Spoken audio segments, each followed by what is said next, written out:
Hello, everyone at home, and hello, friends of mine here. How are you all doing today? I'm doing good. Doing good. Good to hear. Good to hear. Oh, I gotta put the under overlay back on. Ooh. Hey, Reese, welcome in. Welcome back, Reese. Oh yeah, I still have to ask Reese about the whole, situation for Silly Pickles and Dolce. I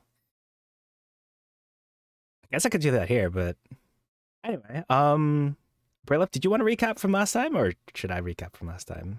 I say, Let's see. Killed some goblins. emphasis on some. Yeah.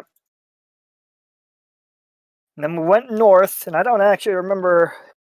Oh yeah, we found like a secret door. Secret door.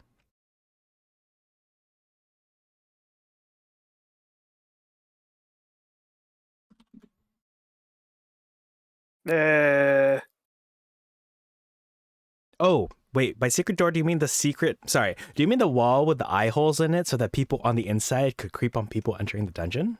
Or do you mean or do you mean the secret door with the bookshelf on the other side with all the fragile stuff on it? That's what I was talking about. Well, thankfully, thanks to, was it you assisting me? Was it because you were possessing me, or was it just in general? Thankfully, I didn't break anything. Okay.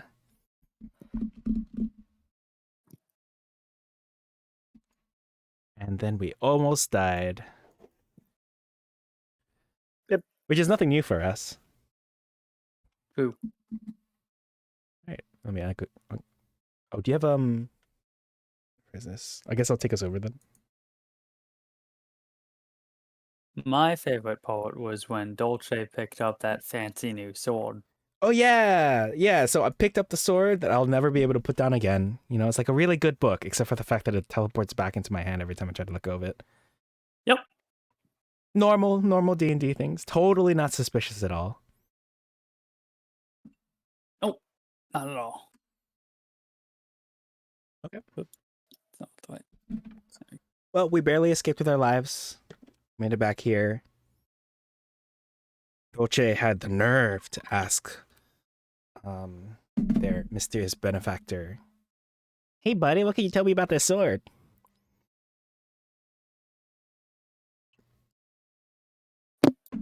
That didn't go over too well. That's okay though.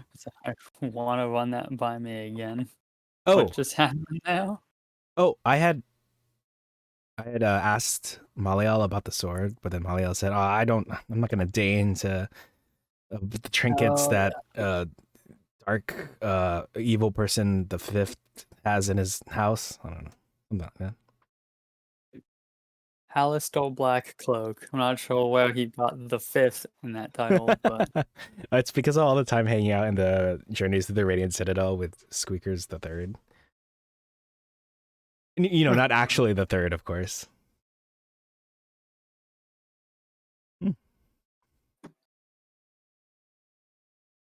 Oh, and Halister Blackcloak, fifth of his name.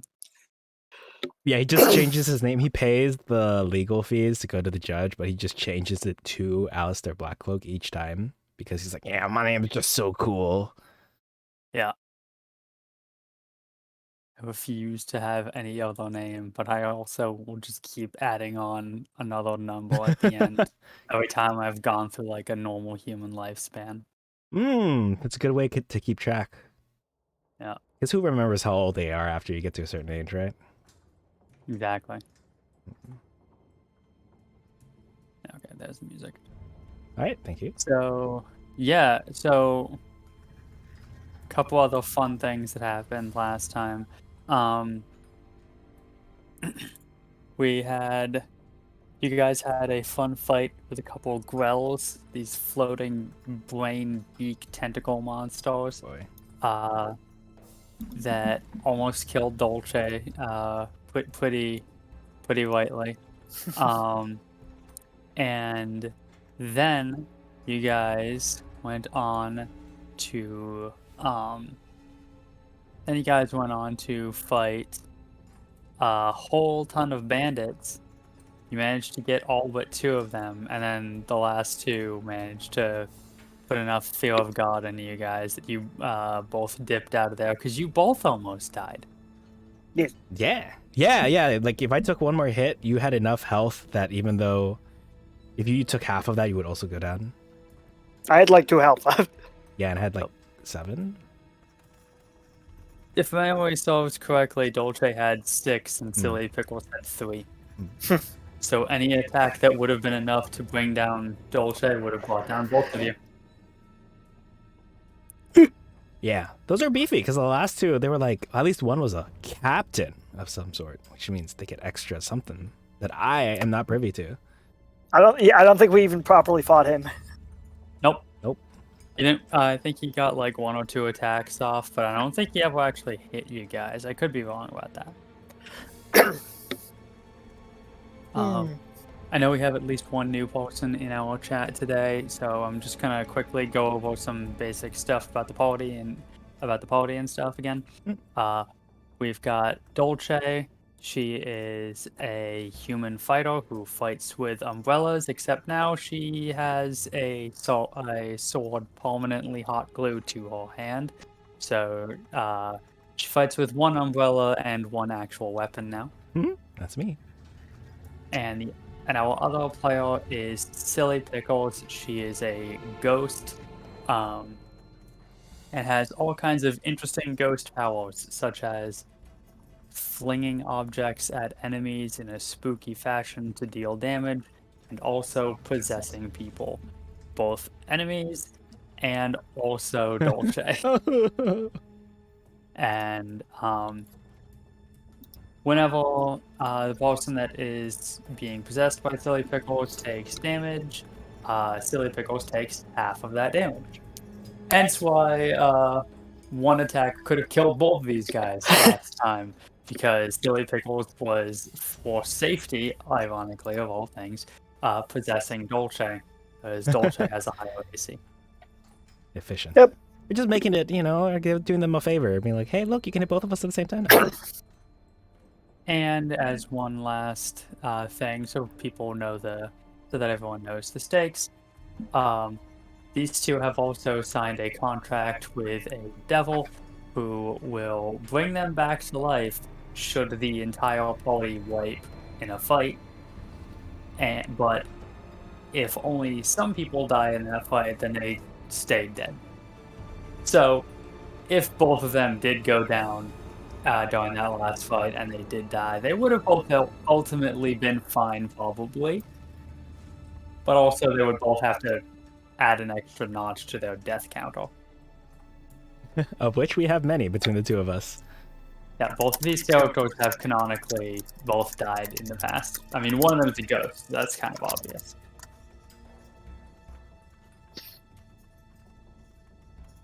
And the first time Dolce died was actually under the helm of our DM right here.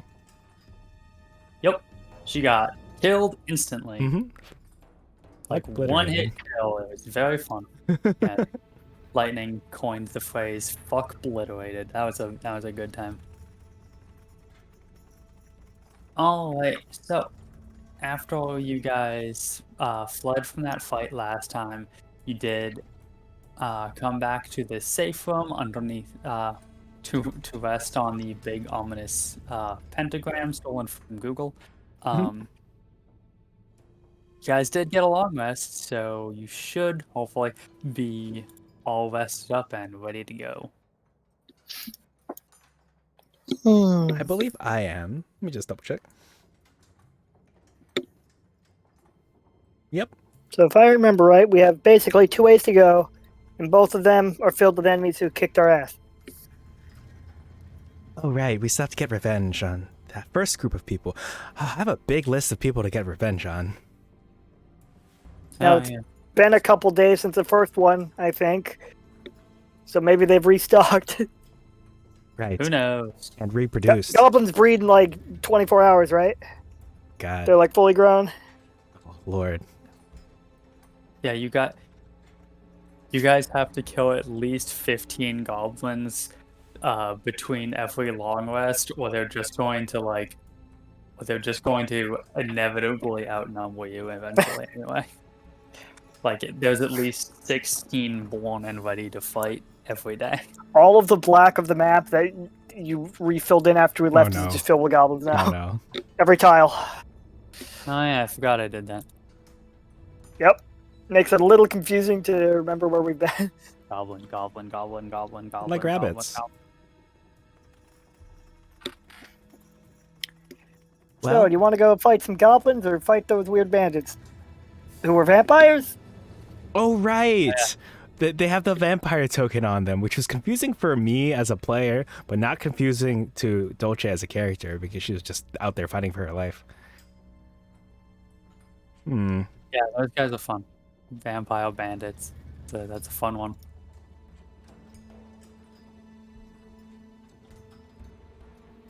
Honestly, I don't know. Let me think.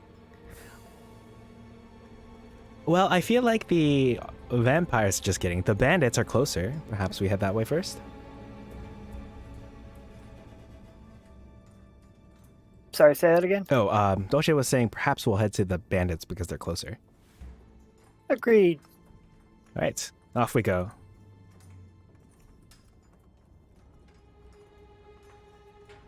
Everybody supersonic racing. Da-na-na-na-na-na-na. Oh, sure, you can have the copyrighted music. Oh, have you seen that? You probably haven't, but on the People of Dimension 20, they also do a show called Game Changer. And one of the games that they had to do on Game Changer was say something that we'll have to. Sorry, Sam says say something that we'll have to bleep out because it's like Simon Says because the host is Sam something. Yeah, we saw that earlier. Yeah, and then who was it? Someone started singing Brennan. Brennan started singing a Beatles song.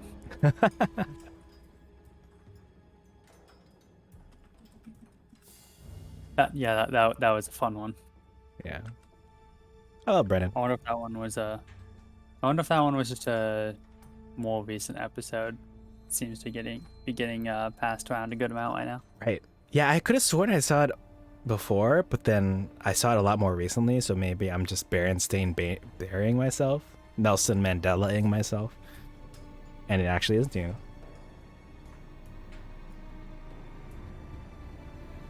Well, this was the door, right? I think we went through the secret door last time, but I mean, yeah, probably.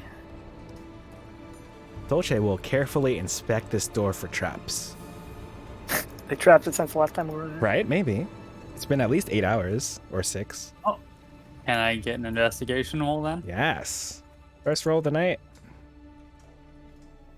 A 0 modifier. Ah, shame.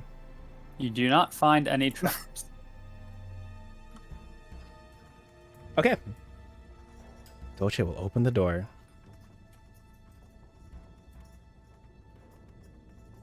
He's putting all of the traps. Oh, this door is exactly why I named it. We're trying to reach you, but your extended warranty. Oh my gosh, that scared me. I look over, I saw a big token. I thought it was an enemy, but it's just the statues from before. Amazing. Incredible.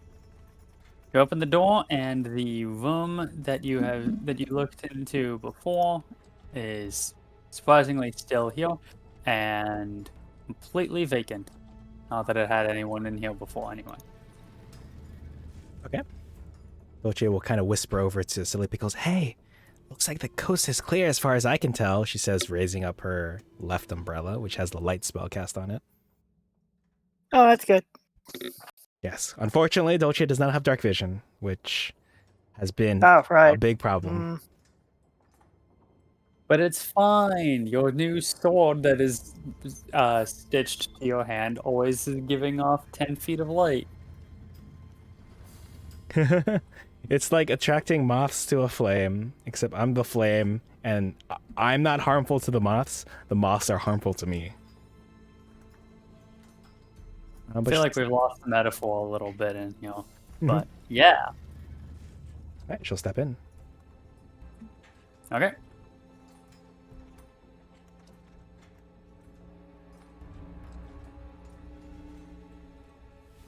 Do I remember right? We didn't go through that north stairs yet? Yeah, I think we're Alright. saving that for later. Did you want to do that first, or did you want to not get pincered? I'm curious to see how many. I'm curious to see what the situation looks like in the room we left. So Well, you know what to say. go back to him. Curiosity killed the cat. Satisfaction brought it back.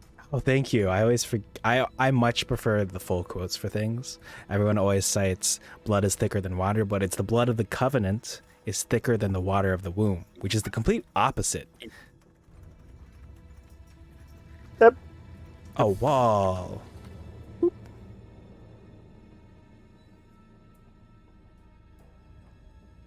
Surprising though it may be, the architecture of this area has not shifted drastically since last time you were here. Gasp.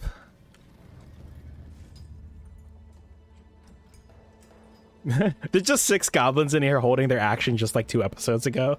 Yep. I'll just charge you with spears. Dolce will check this door for traps and then open it afterwards. Okay. Give me investigation then. All right. My favorite number. If I remember right, we started with this door last time, and there was a guy in there who whistled. Yep. Then he whistled again, and more guys came out of the top door. All right, so stab all whistlers. Got it. Yeah, it was that really beefy dude that was kicking your asses. I should also say the vast majority of the bandit vampires that you successfully managed to bring down were in this exact hallway that you're currently standing in. Oh. While there is still blood on the hallway floor, Oh. it is notable that the bodies are gone. Yeah, they just despawned, right? This is a video game, right? Absolutely. Uh-huh. Oh, and also as a reminder, because you guys seem to be a little confused about it, last time the big brawler dude who was beating you down, when you did successfully manage to kill him, he fell onto the ground and turned into a tall, beefy, borderline featureless gray person. Oh, right. With yellow eyes. Yeah, Right, we fought the faceless from XCOM. Exactly, yes. Except legally distinct. legally distinct. Don't sue us, See if they can XCOM. multiply. What was that? What was that? You said something in multiply? Sounds like an XCOM quote. Not that I played my copy yet. Okay. So, with that investigation roll, you did not find any traps, though the place didn't see. Though you can remember that when Silly Pickles opened this door last time, there were no traps that fired off. Just that one dude in there who whistled and woke everyone up. Okay. Well then, Dolce, open this door. 6 more dudes whistling in there. Mhm. The room is empty. Completely empty, with no belongings or bedrolls or anything left in here. Bodies. Oh, you didn't kill anyone in here. Right, but I guess also people didn't move bodies into here. Nope. It doesn't look like there's like blood, a trail of blood. Nope. Okay. Dolce will step into this room with the intention of checking out the other door. Okay.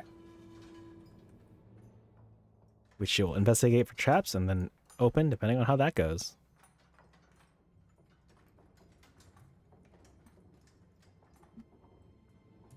Another investigation roll in the books. No. Just give me 1 second, because this room doesn't actually appear in the list of rooms in the book. Yahoo! Always a good sign. I feel that.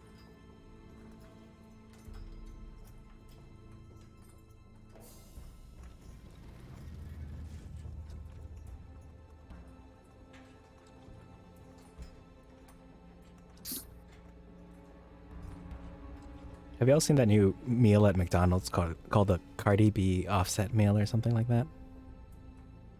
Nope. Okay. I'm kind of craving it. It comes with like a burger, instead of barbecue sauce, a different burger. You know what? Let me look this up.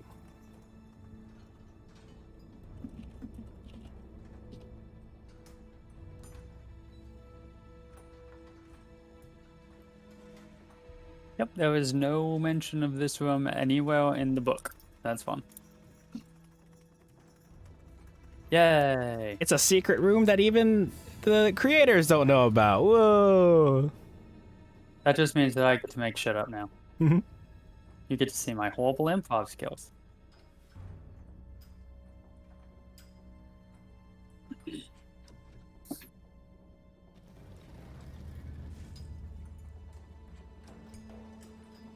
Gotta come up with all this shit on my own now. God damn it. It's DLC. Failed me. It's DLC. I'm not revealing this room until you guys, until everyone in this chat Venmos me $5.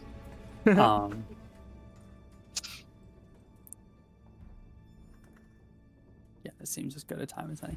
So the door offers a little bit of resistance, more than the others in this area. And on the other side, the hallway itself seems largely abandoned and forgotten. Dust has settled in the corners in much greater quantity than in most of the hallways that you have found. And at the very end of the hallway down here, right as it branches off to the side, you can see the faint hints of some kind of web-like structure. Aw, hell nah.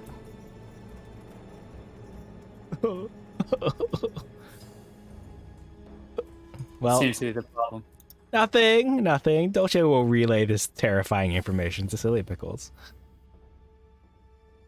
What was that? Sorry. So I saw a web-like structure of some sort. So either legally distinct Marvel Superman, Spider-Man is here, or one of my favorite D&D enemies is here. You know, like a giant spider, or the phase spiders that we fought in that other campaign, or the spiders with the garrots. Yeah. And choke me out. Yeah, spiders are always fun. All right. Well, I can go first. Yes, actually, I was just about to ask you to go first since your passive perception's higher than mine. I'm a big fan of the Edo caps. Spider person with a fucking garrote. It's the most amazing idea ever. Mhm. I cannot wait until I get to incorporate spiders with guns into my games. The classic D&D enemies, spiders with guns. The spider somehow cracks its knuckles in your general direction. It pulls a knife on you. My only request when you start adding crazier and crazier spider enemies to the game is, can you like make them like kind of hot? That'd be nice. That'd be cool, right? No. No? Oh, okay. I refuse. Okay, that was the correct answer. Thank you for not acquiescing to my demands. Man, you don't want hot spider people in here? I do want hot spider people in here, but that's a bad idea. Because I'm then... gonna add hot spider people, but I'm only gonna add hot spider people that make you question things about yourself. Yeah, I'll be like half scared and half questioning. Be like, unless, Am I scared of this hot spider dude, or am I interested in this hot spider dude? Right.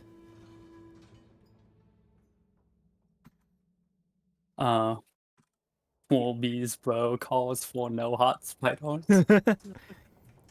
Well, Okay, so we got 1 vote for hot spiders, 2 votes against hot spiders.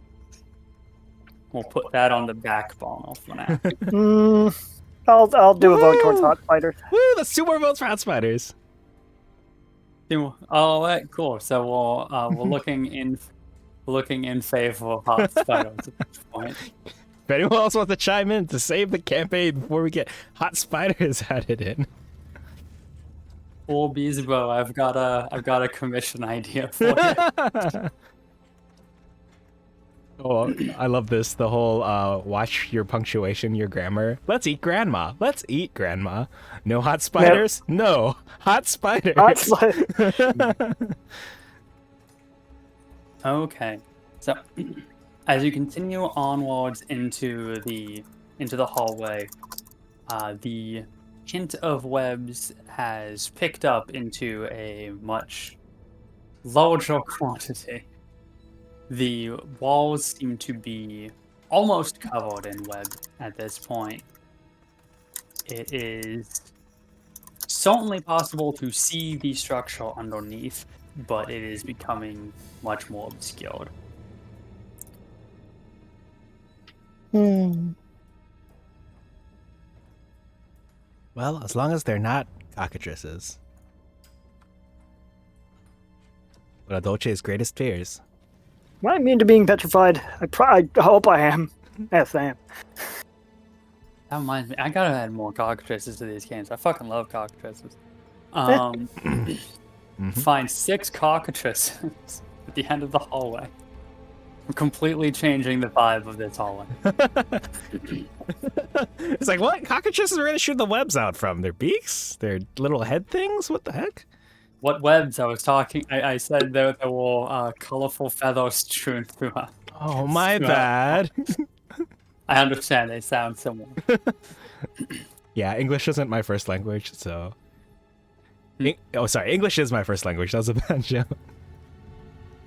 I mean, I wouldn't have been especially surprised. There's a lot of people that I'm always... There are a lot of people who I've met who I was just like, so English seems to be their first language, and then that was not the case, and I was like, oh. Right? Okay. As you reach the end of the hallway, it seemingly comes to a dead end. I don't like that. A dead end in quotes. The walls are completely covered in the webbing at this point, and it is clearly at its thickest on the far wall. What are your passive perceptions again? 15. 14, which I thought you said 50 for a second. Now it's like 50. What kind of cheating bullshit are you doing? you just No, pick I up just wrote 50 there. the I thought absurd you wouldn't feat notice. over and over.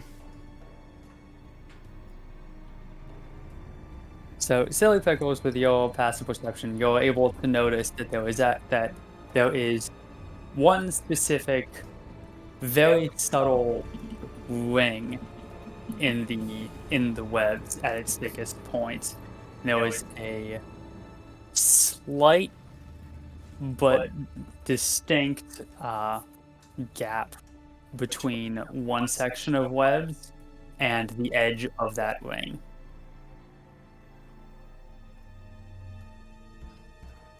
What do you see, Silly Pickles? I will point this out to Dolce. She will hold her light closer to the source. Or kind of like lean it in, but she'll probably step in a little bit closer. She'll step on Blockhead. Those could be safe spaces to walk, or they could be like traps where they're gonna yank you up on a string if you step there. Oh. Sounds horrible. To be clear, in case I was not clear, the ring itself is like on the far wall. It is not. Okay. It is not on the floor. I see. I understand now. Hey, look, a ring. It is also very substantial in size, Whoa. taking up the majority of the wall. Oh, it's not a ring like so Dolce can be engaged. It's like a big disc circle There you go. thing. Oh. Okay. Now you're thinking with spiders. Nope, don't like the sound of that. Is the floor like covered in web Yeah. situation? Is it difficult terrain? Does it look like? Maybe. Sure. Dolce will cautiously step closer. All right. She'll stop here. And assuming nothing untoward happens to her, is she able to reach out perhaps with her left umbrella, like the hook, to grab the ring, or will she have to get a little bit closer for the hole because it's like 5 feet situation? You could certainly try to reach from it from where you are. Okay, so she'll squat a little bit, and then she'll, like, lower to the ground, better balance, strong foundation. She'll try to reach out and snag the ring with her umbrella. Right as Oh, you no. are about to connect with the ring, it fairly quickly flings upwards Oh. as if on some latch. Oh no, I see a red circled thingy. A fucking trapdoor spider. Oh my god.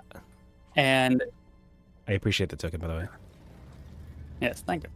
Very shortly after, a massive, right after the door, the silk door flies upwards, a massive spider leg reaches out from the hole and connects onto the floor of the hallway, followed very rapidly by 6 other legs. Ugh.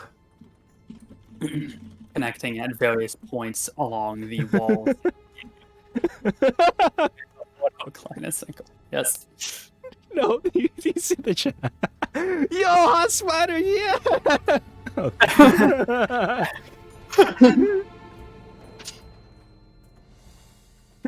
Me to Dolce. You fool! You're controlling me. Oh god. Amazing.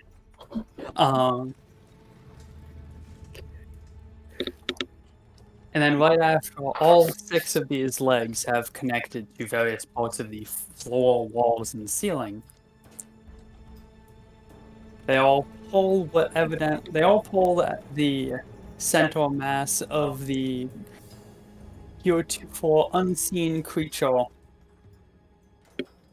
which ultimately proves to be an enormous spider. Except where you would expect the head to be, Oh no. ultimately is seemingly the waist of a very Oh no. chitinous humanoid form. Oh my god, thank you, DM. As your eyes trail up the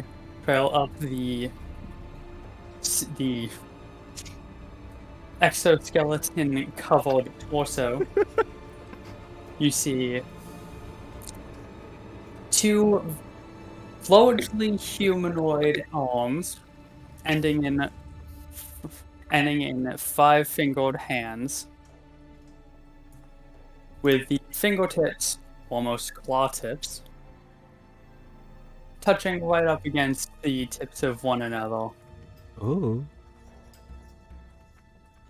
And just behind them, an almost humanoid head, were it not for the distinct 8 eyes and large chelicerae Well, sitting in the front of the face. I don't even know that word. Is that the little mandible things they have in front? or- Yes. Okay. Yes. Ooh. You know what they say about 8 legs? Stop. Stop. It's a family-friendly stream. Just. Ooh. Ooh. Before you can register more information about the creature's appearance, it speaks. Welcome, friends. Welcome. It has been so long since I've had customers. I am Grimval the Merchant. What brings you to my humble shop? I love this.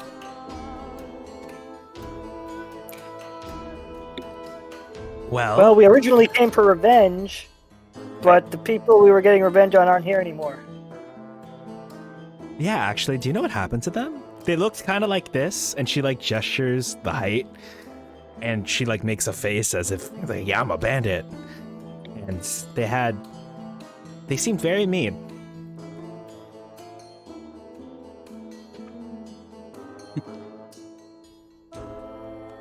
Ah, yes, those bandits.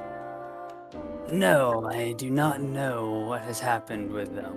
I haven't seen them in quite some time.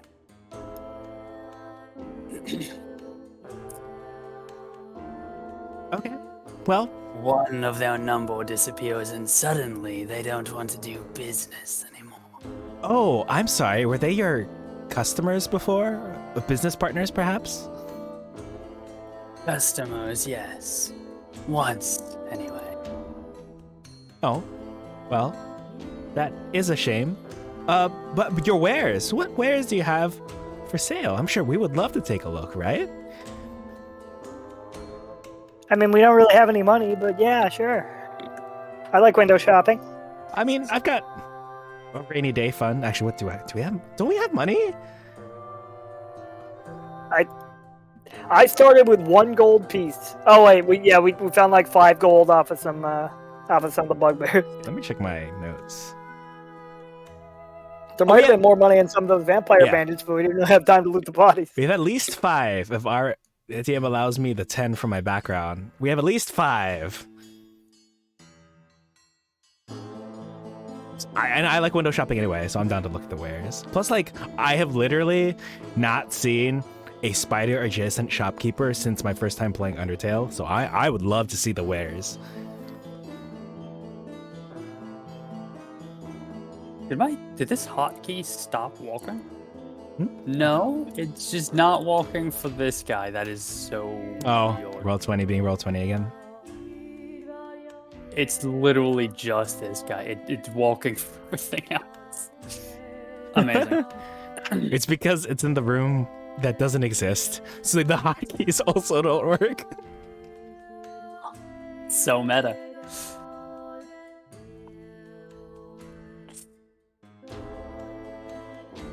We stand Miss Muffet. Jesus Christ. God. Actually, do you mind if I... Do you all care about Undertale spoilers in here? It has been like 78 years. Just wanted to double check. You all know about the genocide run in that game, I imagine, I assume? Naturally. Yeah. So I didn't want to do it with my file where everyone was happy, so my brother graciously offered his file for me to execute the genocide run in. And everything was going fine, everything was smooth sailing, but the thing that got me the most, the thing that got me the hardest, everything was fine, I was able to, heartlessly kill everyone. But after killing Miss Muffet, one of the spiders comes up and lays a flower on where her body would have been if it hadn't crumbled to dust. And when that happened, I was just like, oh, I can't do this. Ugh. And then I kept going, but that was easily the hardest part of the thing for me. I can't do this. And then I did. Anyway. Yeah. Is this... What gender is this spider, by the way? It is a spider. Alright, fair enough. That's about what the answer I expected. 8 legs, Rayla. 8 legs. Could be all sorts of stuff in there. Like a little Kinder Egg situation. I'm gonna stop now. So too. are you a boy or a girl? I'm a spider. Yeah, what's in your pants? My wares. I love that. Crap, my response should have been I'm a merchant.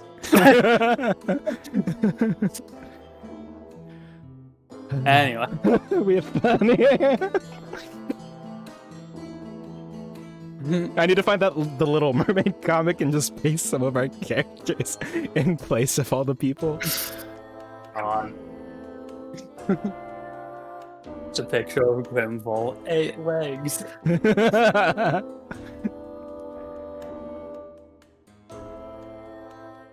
Fantastic. Hmm. So, yeah. So you guys are all interested in window shopping for now, right? Yeah, I love shopping. Yeah. Excellent, excellent. A window shopper today is a returning customer tomorrow. I like this person.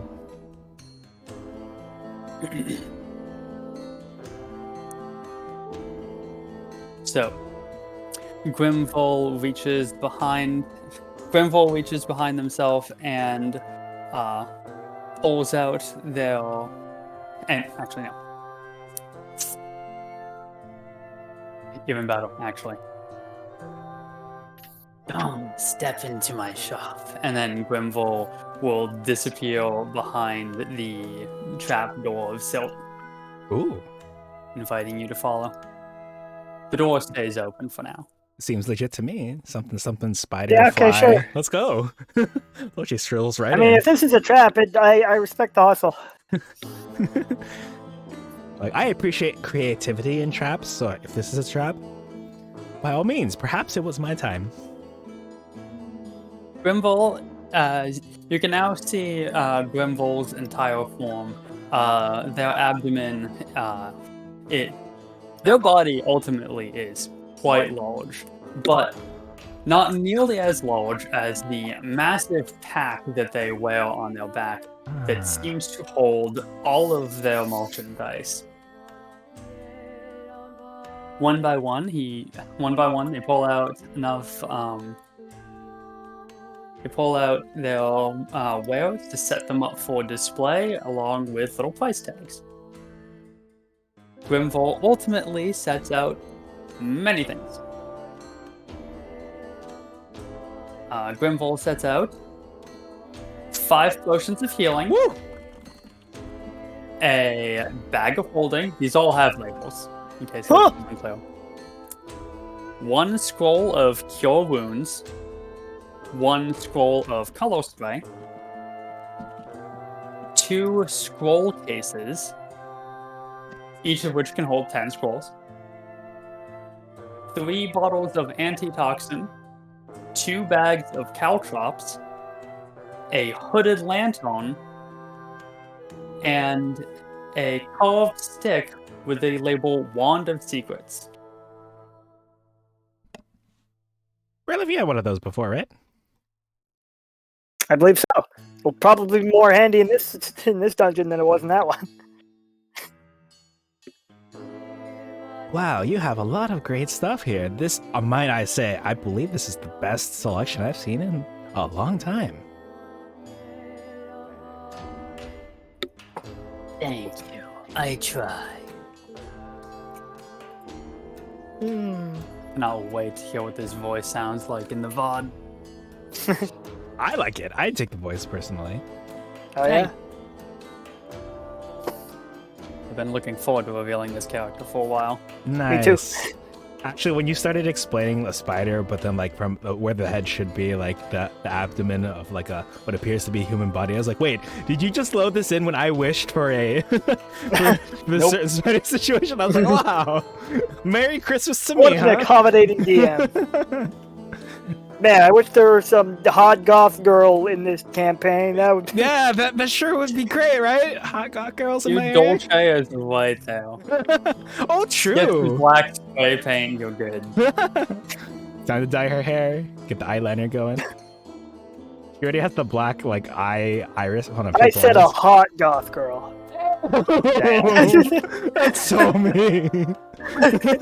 Oh yeah, she's more to me. She's more cute than she is hot. You know what I mean? Like, yeah. Nah, don't We'll trust. say dodged death just to get fucking modeled today. True. Well, so Nah, I love wishes for Dolce hot spiders design. around. I'm very pleased with this shopkeeper. Like, this is, I wasn't expecting this at all. Well, I have to ask. What's up? Ultimately, I think that this music track fits better, but I am still kind of disappointed that I didn't get to use the original one due to copyright problems. Yeah, it's a shame. I would love to hear it. I mean, I probably still can, technically, but I would have loved for it to be shared with the class. Yep. If there is anything that you are interested in the price for, Yes. simply just ask, and I'll provide that information for you. Okay. Dolce will like put her hand to her chin and think things over. Does antitoxin just? What does antitoxin do in D&D? Is it just cure poison? I believe so, but give me a chance. Give me 1 second, I'll look it up. for Yeah, you. I'm coming off of Fire Emblem Engage, where the antitoxin is like it heals like 15 to 20 health and cures poison. Not that I'm sure what poison does in that game exactly, but A creature that drinks this vial of liquid gains advantage on saving throws against poison for 1 hour. It confers no benefit to undead or constructs. oh, there, silly Oh. pickles. So if you guys end up fighting more stuff that can poison you, then it's useful to have one of these. Either because you could get poisoned, either to like prevent getting poisoned or to cure yourself of the poison later. Now, granted, it won't have any impact on Silly Pickles because she's undead, but also she's immune to poison anyway, so it's fine. Broken piece of shit. Well, Dolce will ask about the prices for the potions of healing and the bottles of antitoxin.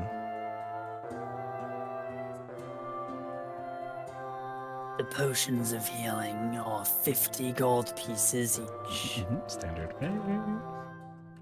The antitoxin goes for me of 5 gold a bottle. Ooh. How about that bag of holding? 500 gold pieces. 500 gold pieces. I can't even. 5 that gold high. pieces, he said. Oh my god.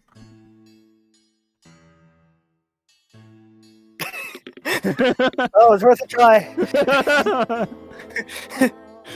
I respect the audacity of the price holds. I appreciate that. I respect that response. Oh, out of curiosity, this Wand of Secrets, is it? How much would that be? 250 gold pieces for the Okay. Wand of Secrets. Ah, Very useful in a dungeon such as this. right. One that presumably has multiple floors, and of which for the past 5 episodes we've only explored this much. Yep. Yep. Yahoo! It's gonna be a long one. Yippee! Yippee! Okay, I definitely see things that I'm interested in. We hope to maybe rough up your former customers, perhaps get revenge on a few other people who have wronged us, and collect enough funds to come back here.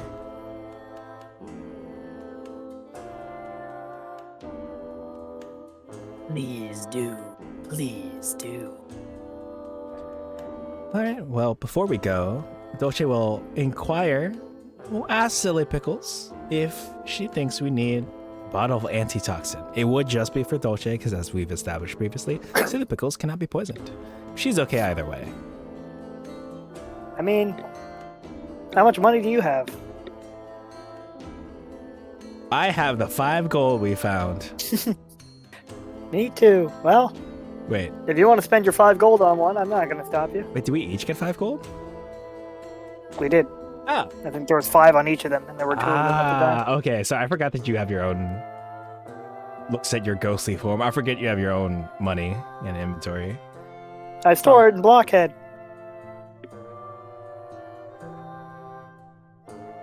Dolce will save some money for now.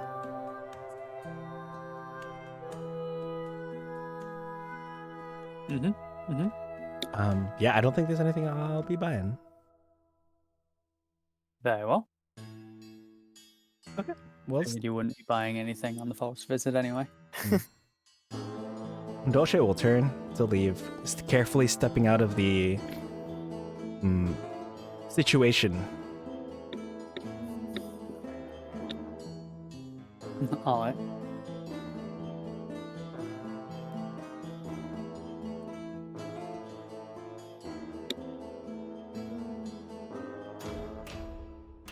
You come back soon. We'll be back.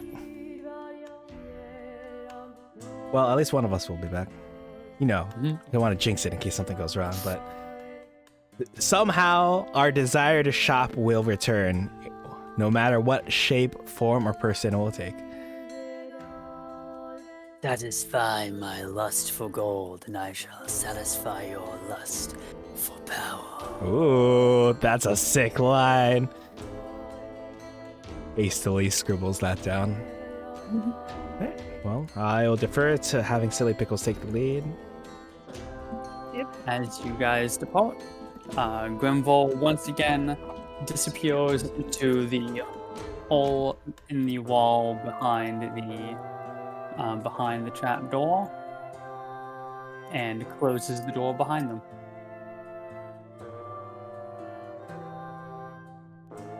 Well, I've a renewed vigor to take care of these bandits. Yeah, I have a lust for blood now.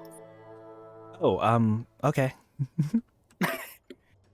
Let's go Feast on murder the some guys. souls of my enemies.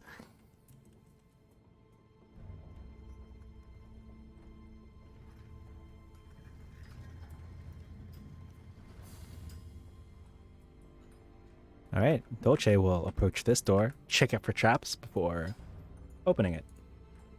All right, give me another investigation. All right. Boop. Oh, that's a nice roll. You do not find any traps on this door. All right.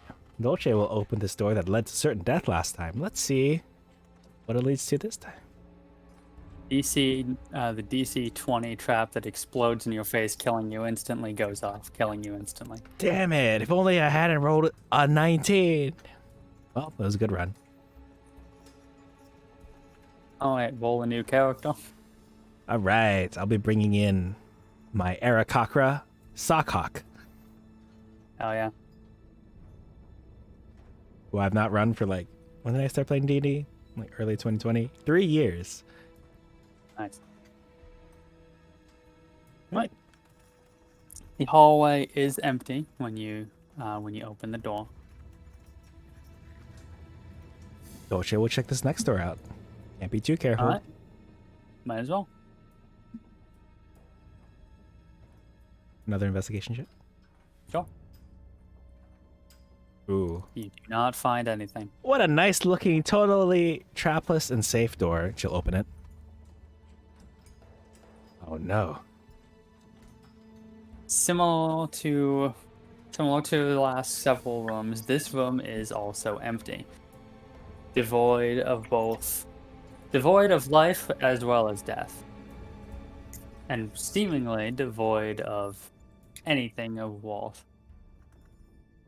Aside from, of course, the fact that the entire northern wall is one large stone fresco depicting a rugged mountain hollowed out with caverns containing tiny sculpted figures of dwarfs. Behind the mountain, carved rays of brilliant sunlight fan out to the edges of the walls.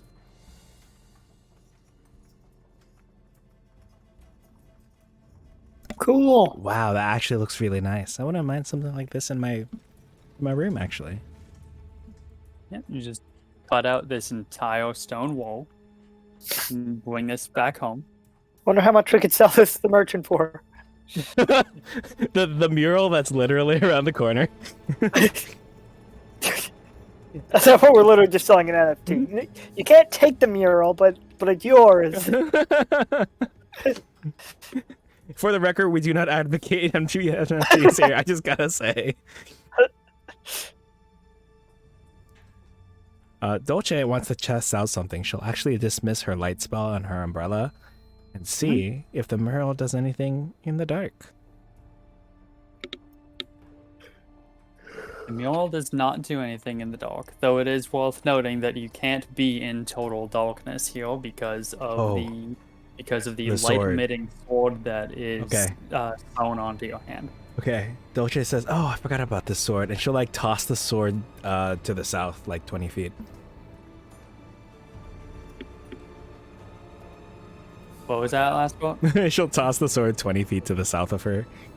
Gotcha. So the sword flies about 1.5 feet to the south of you, and then reforms in your hand as soon as it disappears. She looks at the sword in her hand again and like looks crestfallen. Man, it didn't work when I tried it yesterday, but maybe, just maybe, it was going to try it. It was going to work today. She'll actually step out of the room. She'll say, "Silly Pickles, can you see if that thing does anything different if I'm out of the room?" And she'll close the door behind her right here. Leaving Silly Pickles forever. Okay, just kidding. Oh god, it's horrible! Wait, what is it? What happened? No, nothing. I was just messing Okay. That's what you think. with. Did anything change? Oh, you know what? You had my hopes up there for a minute. It's okay. Right. I already had an improv fucking introduction of a molten character. Key. I will investigate the room to see if there's any secrets in here. You Or don't? perceive the room. Okay. Well, give me a couple. Give me a little bit. First off, investigating the room before you can even notice any secrets, you do notice that underneath the fresco, carved into the floor itself, is a large recessed stone tub that is about 8 feet long, 4 feet wide, and 2 feet deep. Hmm. Can I get a hot tub? What is this? Stone tub, huh? Is there anything in it? Nope.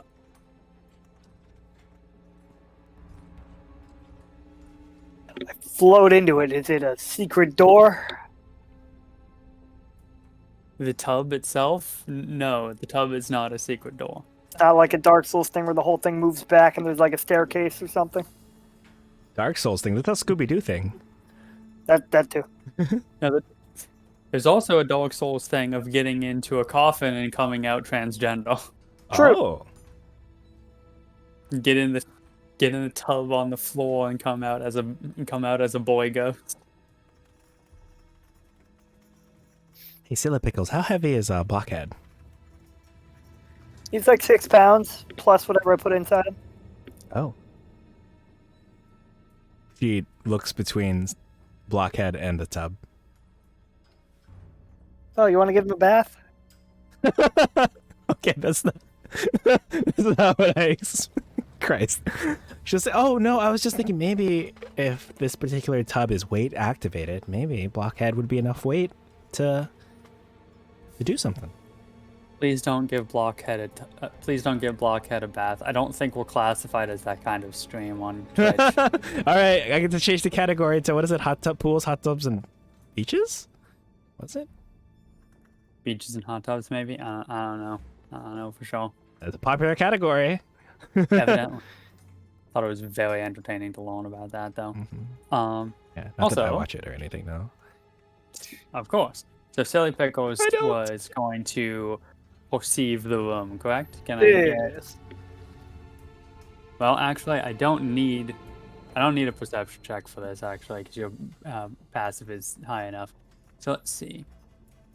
So you do not notice anything particularly. You don't notice anything particularly worthwhile around the room itself. However, inspecting the fresco itself reveals, let's see, that one of the tiny dwarf figures is on top of a stone key slotted into a cavity that hides its teeth. That hides what? The key's teeth. Hey, look, a key. Oh. Dolce will go over to the dwarves on the fresco and kind of look around to find the particular dwarf that Silly Pickles was talking about. Mm-hmm. Should I turn it, push it, pull it, bop it, twist it? Okay. No, honestly though. She will jiggle with it to see if, like, it can be pushed in more, if it can be turned. It does not appear to be able to be pushed in more or turned. However, you do notice that you can easily remove it. Dolce will automatically inherit a particular characteristic of mine. She will put her left hand on the fresco, she'll put her right hand on the key, and dramatically remove it from where it's been inserted. All right, congratulations. You have a stone key. Ooh. So, Pickles, do you remember us seeing a lock anywhere around? I was just about to ask you the same thing. I Nice. don't think so. Scroll up through my notes, nervously looks over at the DM. I take good notes, I swear. I mean,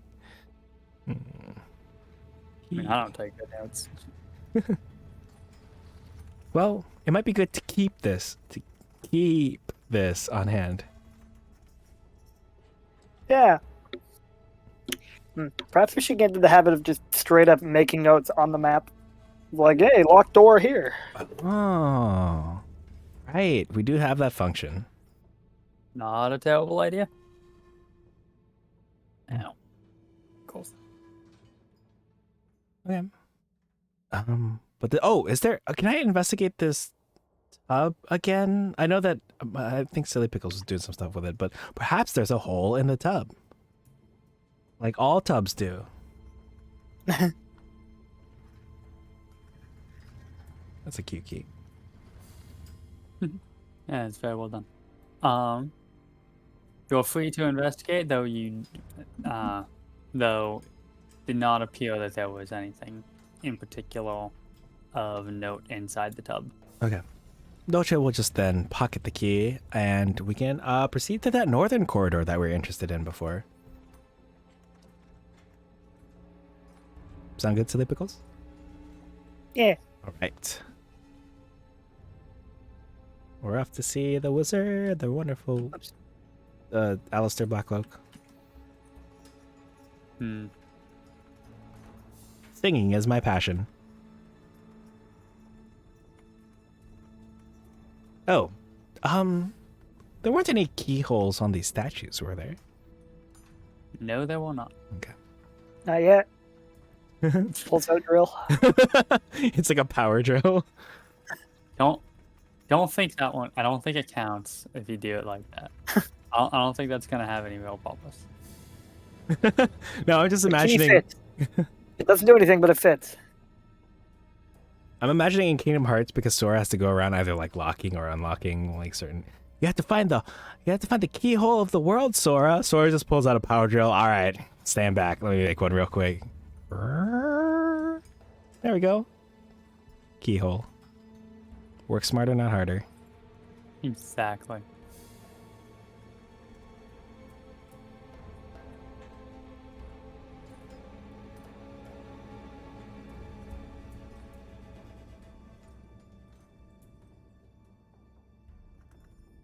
Alright, he stairs send into a somewhat dusty hallway.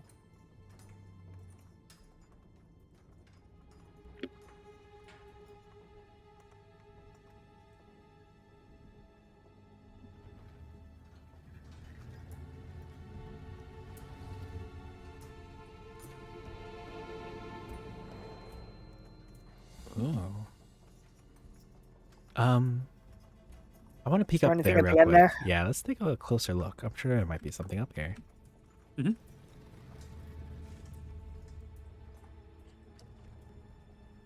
It doesn't look like the floor is trapped here, right? Very suspicious suddenly of this 10 by 10 square. Would you like to give me an investigation check? Yes, please. Makes me feel better about myself. Alright. You do not notice. You do not notice anything. Neither does Lockett, apparently. Anything on the wall? Evidently not.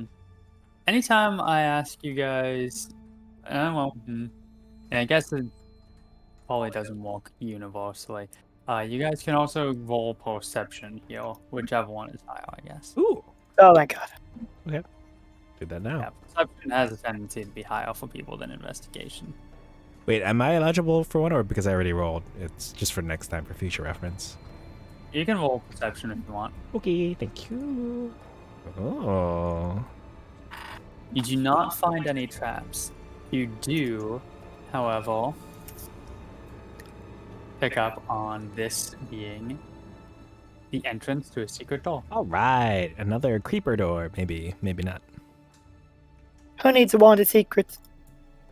I mean, We do. We should probably yeah, get it. it seems pretty useful actually. Maybe we should get that one secrets next time we get, quote unquote, 250 gold pieces. Let's check out this secret door over here and see what secrets are behind it. All right. Yeah, give me a sec to read up a little bit, Mhm. okay? Yeah, unless we're the secrets, and the secret door, like we're on the inside, and that's the outside. Yeah.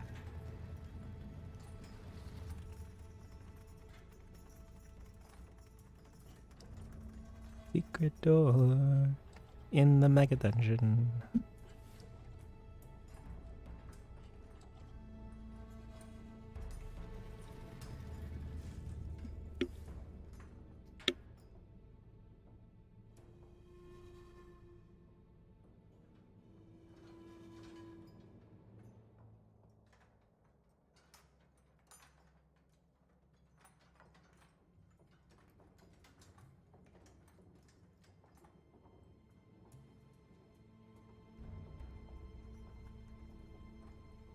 All right.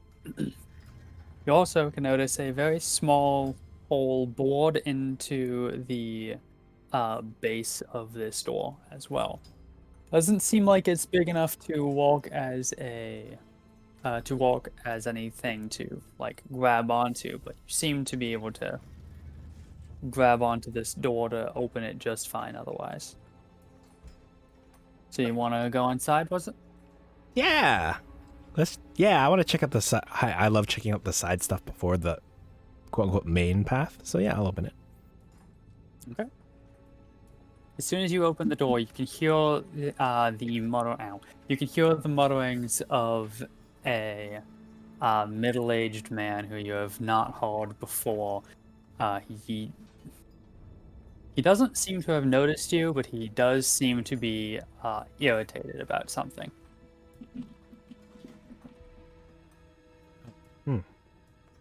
A man in need. I will, against my as a player's better judgment, she'll step in and say, "Hey, what seems to be the problem?" Oh my gosh, Blockhead scared me. I saw like a thing appear on screen. I'm like, it's the old man. He's gonna get, or middle-aged man. He's gonna get me. So you're stepping into the next area, you said? Yeah, I hesitate to answer. Yeah. So as you round the corner to ask what's going on, No. I said, you hey. notice the bandit captain that was flinging knives at you just yesterday. You hear him angrily saying something about this all being Harrier's fault, and then you get no more information about him before he notices you, panics a little bit, and then draws his sword. Oh boy.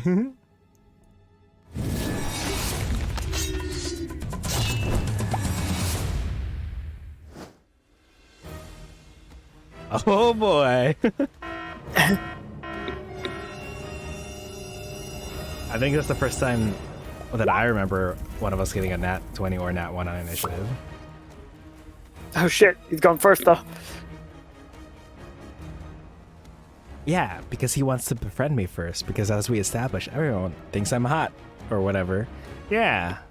5, Did it. 10, 15, 20, 25. He thinks you're so hot that he's going to make 3 scimitar melee attacks on you. Oh man, yep. That's a sign that someone thinks I'm hot. Oh, Christ. That's 22 for 4 slashing damage. Okay. I'll take the 4. Minimum. Attack number 2 is a 16 for 9 slashing damage. I will go ahead and activate my defensive duelist. Okay. So that parries that attack. Good. And now he's going to use the third attack for 19 for 7 slashing damage. This guy's good. It is unfortunate. It is only for that one attack. Yep. Right, let me see how much he's supposed to get. 7. Oh boy. Okay. All right, it's gonna be then his turn. Silly Pickles, you up? Hey. Silly Pickles is gonna float right through this dude. Mhm. And then fling Blockhead at him. Okay. And miss. He just kind of catches Blockhead and tosses it onto the ground.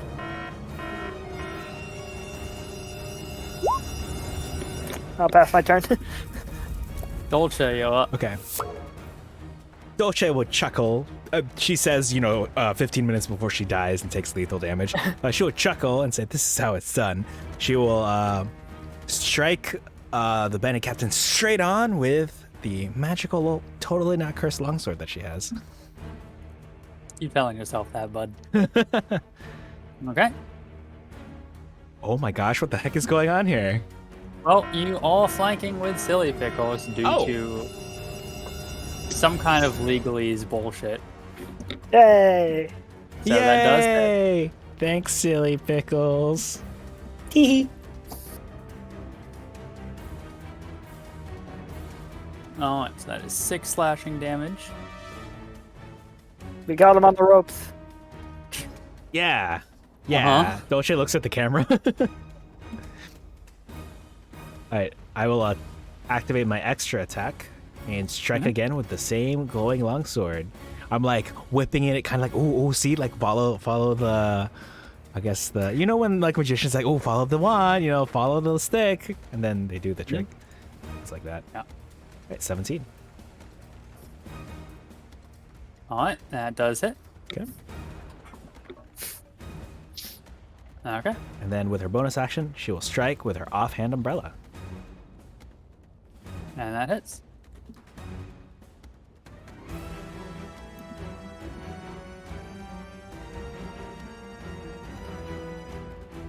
Alright. All right, that's it from her.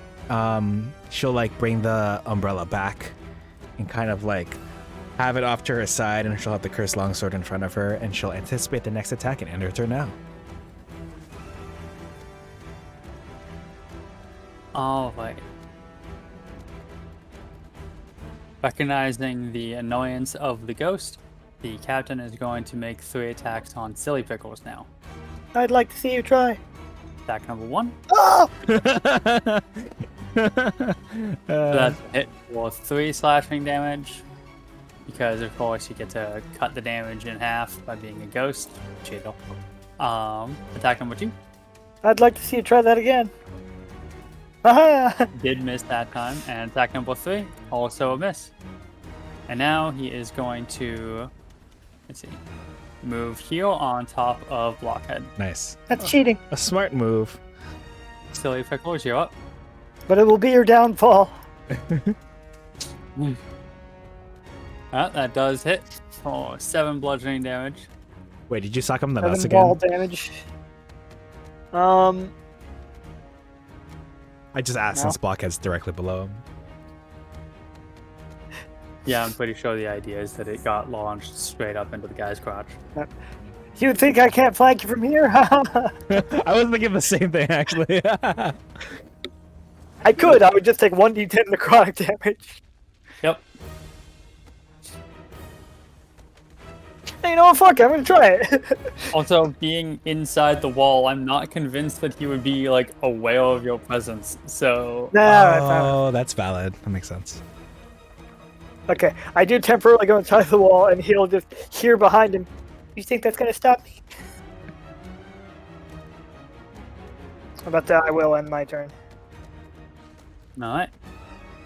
Dolce up. Okay. Oh, I'll move here, actually. Okay. Dolce will slowly sidestep over here, assuming the secret door or something wasn't like doesn't Yeah, prohibit. you're fine. She will start with another strike with a cursed sword. Yeah, she'll go for the legs or something. Yep, that hits. And then she'll bring it up the torso. Oh. He's actually going to parry that one. Ooh, nice. That's cheating. While he's mid parry, she will uppercut him with the umbrella as her bonus action. Yep, that one hits. I do miss being a spellcaster. It's easier for me to like role play like attacks and stuff if I'm a spellcaster. Mm-hmm. I feel that.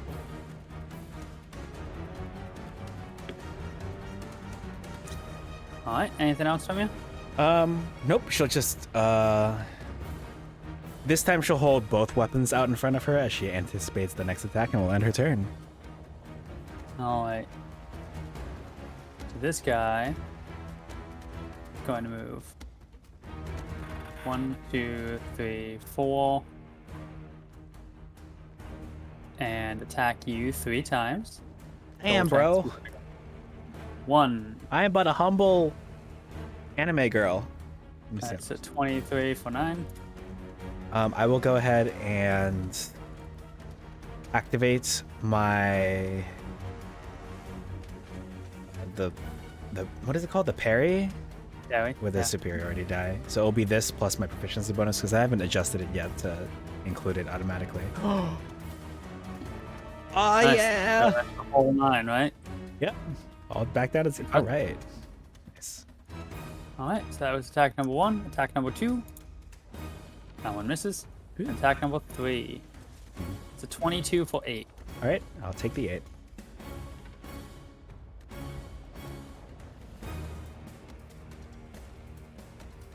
Formidable foe. All right.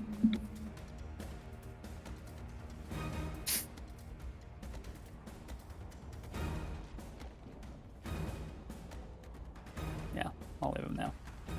Silly Pickles, you up? For us to try and fling Blockhead past Dolce and into him. Mm-hmm. Ooh. Misses. He blocks Blockhead with his sword. Put him right here for sake of convenience. And then I'll just move to flank. Mm-hmm. And I think that's the end of my turn.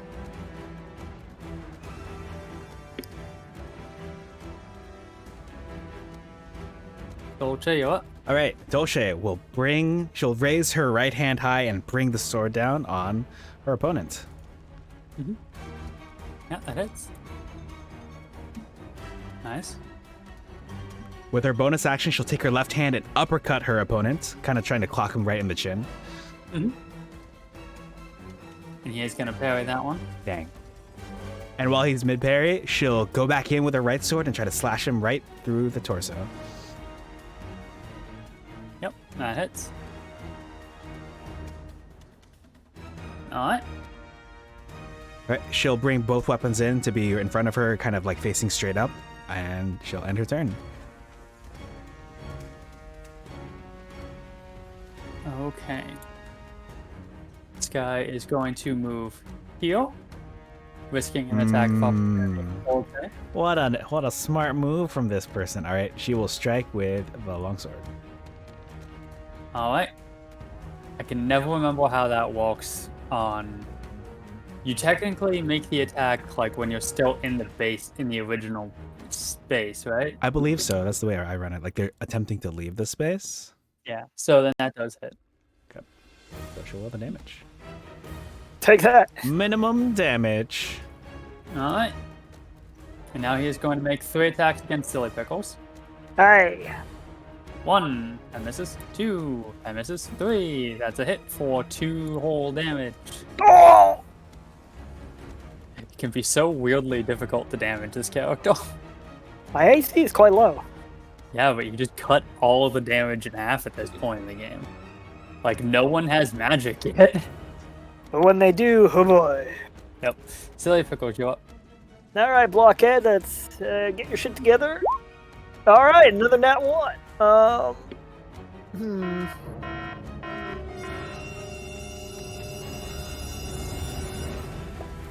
Alright.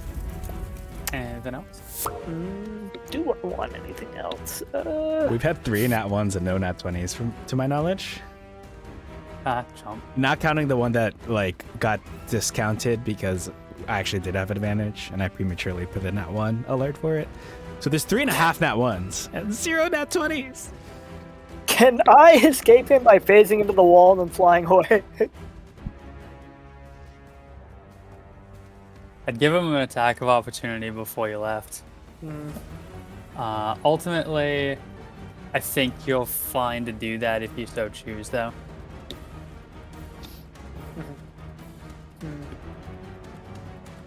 Well, if he's gonna get an attack, I might as well just stay still anyway.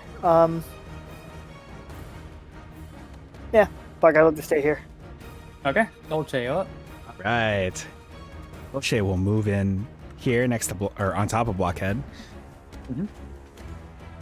And will kind of like, with the emphasis of trying to like push him against the wall, will slash once with her longsword.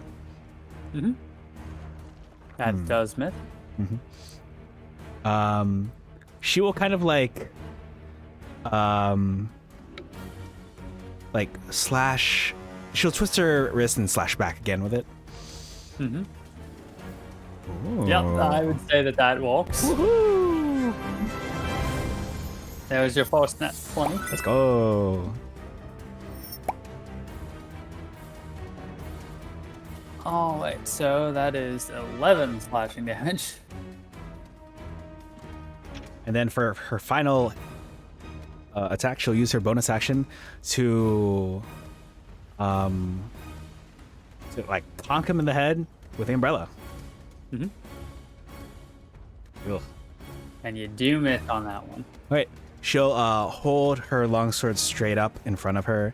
She'll hold her umbrella horizontally, kind of like making like a J shape from her point of view, or an L shape to the opponent. And she'll end her turn. Alrighty. Alright. He's not looking great. He might be getting a little desperate. He's just going to do 3 more attacks on Dolce right now. 1, miss. 2, miss. 3. 19 for 9 slashing. Oh, unfortunate. All right. I will take the 9. His form seems to be suffering. Silly Pickles, you up? Alright, you know the drill, Blockhead! Yep, that hits. Fucking 5. Minimum damage.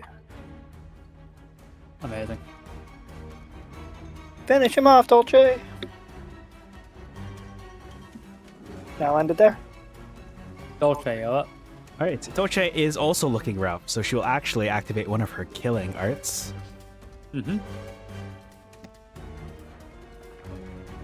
She will choose Surging Spirit, so she can get the temp health. Okay. She will choose River Stance. Surging River. And for the style, you will choose Slash style. So it is risky, but she will try to attack without the advantage. Okay. Alright. Yep. Heh. He had 1 health left. Alright. Feel free to describe how you want to kill him. Okay. Since it's a Surging River Slash, she'll bring the sword straight up above her head, kind of like in like the movies, like the posters for Star Wars and stuff, where it's directly above her head. As she does it, it kind of looks like faint wisps of water are surrounding the sword, and then she'll just bring it down for a mighty blow. And when the dust settles, it's either the Family Guy pose or the Yamcha from Dragon Ball pose. Oh my god. I'm sorry, the first half of that was like very like descriptive and like it was nice, and then the second half was me. Fantastic. Yahoo! We got our revenge. There totally wasn't one other person left. So the bandit captain falls over, his long, dark, billowy vampire cloak torn up by the combat. As he collapses to the ground, one of his fangs chips off, revealing it to be fake. Oh, they were just cosplayers. Oh, can't believe you just straight up charged into Comic-Con and just started murdering weebs. They had it coming. Dolce's lawful evil. She would have done it. Oh no, I'm a traditional D&D player. It's what my character would have done. She would have totally killed all those cosplayers. Outstanding. But you said the cloak was torn to shreds, you say? I found that, yeah. Shame. Sounds like it would I have mean, been... it's still wearable. Oh! I would like to pick up the cloak, and I don't care if it's cursed or not. I would like to... unless you want to wear it... Oh, I guess the pickles probably can't wear it. Unless you want Blockhead to wear it, I will wear the Just looks cloak. at you. Unless you want to wear it. Wait, is that offensive? Wait, am I allowed to say that? I'm sorry. I know plenty of people who have corporeal bodies who can wear vampire cloaks, so... Sorry. No, you can have it. Alright. She'll put it on, you know, because we love evil queens around here. Does she feel any different? She feels a little bit more hot and a little bit more mysterious. Aha! More hot, silly pickles! Take that! And what I said about, like, Dolce is right there when he calls for a hot goth girl. She's right there. She's had the goth spirit this whole time. She's just looking for she's just looking for an excuse. I can't wait to start dropping fucking like black lipstick and eyeliner from enemies. It's like I a mean, piece you of could candy. wear that but- guy's fake vampire teeth. I don't want to put that in my mouth. It's a good call. You don't know where it's been. Are you telling me the bandit captain doesn't have good dental hygiene? The fang is the only thing in that mouth that looked nice. Like, I think it's very apt for me to be posting the Shrek gif where he's saying they don't even have dental. We're in a mega dungeon on the first floor. I'm pretty sure they don't even have dental down here. Pretty accurate. The wall conditions are pretty shit. Yeah, and the lack of Does sunlight. he have any gold or items on him? As a matter of fact, he does seem to have a coin purse on him. It seems Ooh. fairly heavy. Ooh, good call. All right, let's take a It's look. full of rocks.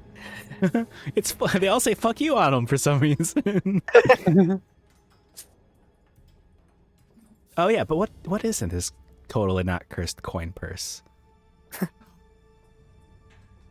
Opening the coin purse reveals, if you, assuming your characters take the time to count stuff out, 220 copper pieces, 91 silver pieces, 85 gold pieces, and a silver ring engraved with some kind of dwarven symbols.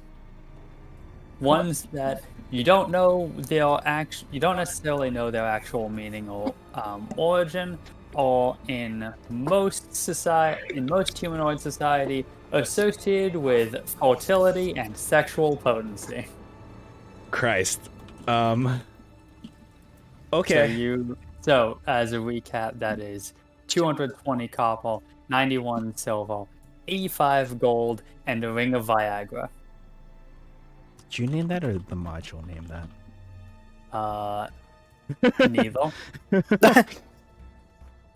That is simply a description. Dolce looks at the ring and she'll say, "I guess I'm going to that bathtub now." I'm sorry. Could you type out those I coin got you. values? Okay. I will post it in here. I have the really convenient ability to convert coins into their more valuable 220 copper. That's two gold. And 2 silver. Alright, fair enough. Let's go back and ask Malial, like, hey, do you know what Coinstar is? Let's go back to that. Oh, hey, do you make change? Alright. 91 silver. Might as well skip the trips. Grimvold does not give change if you overpay, because fuck you. And Malial does know what Coinstar is, but Wow. it is not included in this dungeon. Interesting, because Dolce doesn't know what Coinstar is. Impressive. Devil is not limited to knowledge from the world that they occupy. Fantastic. I've taken my half of the gold down. Okay, I'll do the math later. I'm still looking at this ring of fertility and sexual potency. Ring of biggest dickus. Do you think? Wait a minute. Ew! She realizes. Oh wait, she doesn't want to hold on to this ring anymore. Do you want to hold on to this, silly pickles? I can't. Can I just put this in Blockhead? I mean, yeah, sure. She'll. I will add Ring of Viagra to my inventory. Oh, let me see what you're saying. She and I together put two and two together. We looked at each other at the same time. Like, wait a minute. This Is this ring actually magical? What was that? Is this ring actually magical? Well, fair enough. Maybe if either of you guys start to play a caster, you Ah, can find out. Or I dude. love a campaign. I love a campaign where the players just do not, seemingly do not communicate on what they're making. Or if they do, they don't care, and then I get to just look at this and it's like, 2 martial characters, huh? Two martial characters for this mega dungeon, huh? That was my favorite thing about your We're fucked. about your one shot, where we came in with 3 clerics, two of which were Tempest clerics, and one of which had no healing spells whatsoever. Yeah. It was fantastic. And the only person who seems to be actually religious was one of our fucking rogues. That being Gareth's character. Yeah. 3 clerics in the party, and the rogue is the most religious one. It was amazing. It's a great time. But hey, you got money now. Yeah. Maybe we get the spider if he knows how to identify stuff. Or they, or it. Oh, yeah. Maybe it'll be. Forgot. They might charge a small fee, if anything. Oh, I've doesn't. got to witness microaggressions from my own boyfriend. Tisk, bro. No. Your spider can identify as whatever stupid made up gender they want. Identify as whatever stupid made up gender they want. You said it at me. Yeah. I will not stand here and take this slander. Says Little Mister, his pronouns are they, them. I have never said such a thing in my life. I'll accept it because that's a funny line. As a trans person who goes by they, them pronouns, I don't know exactly why, but the memes that just say, that are just like a character, like, angrily standing up for someone else with the caption, like, his pronouns are they, them, like, always just, it kills me. I love that so much. It's so stupid, so funny.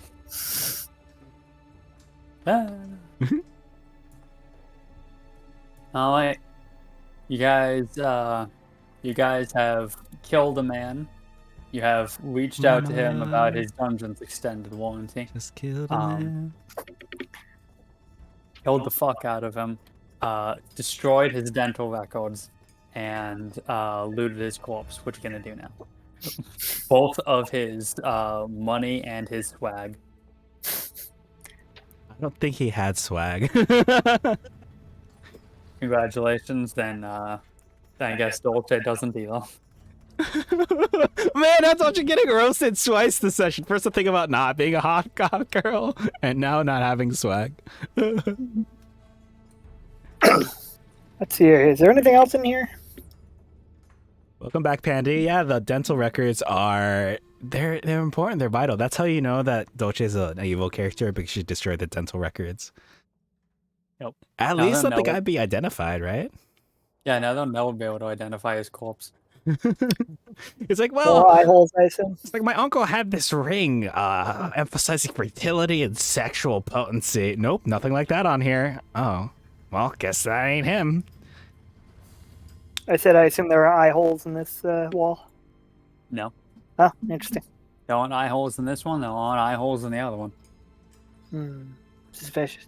Upon inspection, you can notice a small hole at the very bottom of the door, same as the other one, about like just about a millimeter or so wide, very very small. Let's see.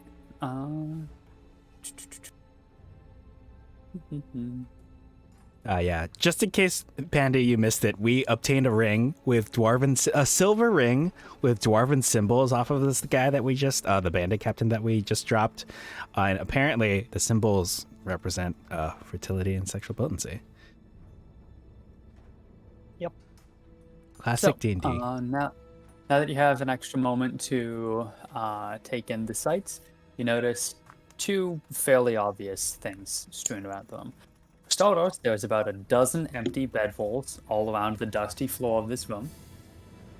And all along all of the walls are faded frescoes depicting villagers and farmers being terrorized by a single giant bat. By a single what? Giant bat.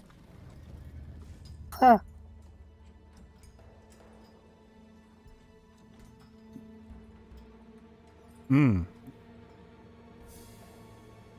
It's apt that Pandy says Dracula because the guy also had was it fake vampire fang fell out of his mouth.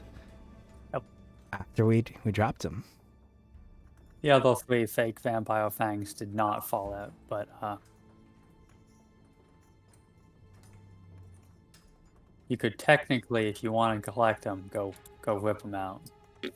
I don't like the way you phrase it, rip them out. I think perhaps I'll pass on ripping out the vampire fangs from that guy. Unless Silly Yeah. Pickles, you think you can eat them? No, I mean probably not. I could throw them at someone, but Yeah, the other fangs were implants. The one that fell out was just like a cap on top of it. It was like a filling. It was a crown. The other ones you'd have to like whip them out from the root. One is gold, the other three are like not. Yeah, the solid gold fangs. I'm gonna do that one of these days. I'm gonna have the most fucking loser vampire rock up with a gold fang. Sell it to our new benefactor. Yep. All right, I'd like to investigate the frescoes depicting the villagers and farmers being terrorized by a single giant bat more carefully. See if there's like any gnomes, dwarves. What was the key that I pulled out from? And see if there are any keyholes, since we have this suspicious key that I don't know what it goes to. Yeah, well, give me an investigation. yeah, and I was gonna ask if there were any spoils in the bedrolls or anything. Ooh, good question. Alright. You do not find any spoils in the bedrolls, unfortunately. They are all just completely empty. And you do not notice any keyholes in the frescoes, but also don't really get much in the way of new details about the frescoes. They're just too faded. Okay. Well, it's worth the shot. Ooh, bedrolls, as in perhaps.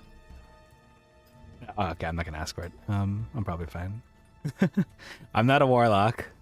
Like, can we get a short rest? I'm okay. Do you want to? Oh my god, you didn't even. No, you did not get a rest. It's all on. Fuck off. That's fair. Just asking, since I'm at 16 actual health, but it's okay. We have enough money now to go back and purchase some wares. So do you want to go back, Silly Pickles, check out the wares, or do you want to go around this corner and see what else is around here? I think I feel like exploring this place a bit. Okay. She'll go down and round this corner. Boop. Where she'll expect another corner.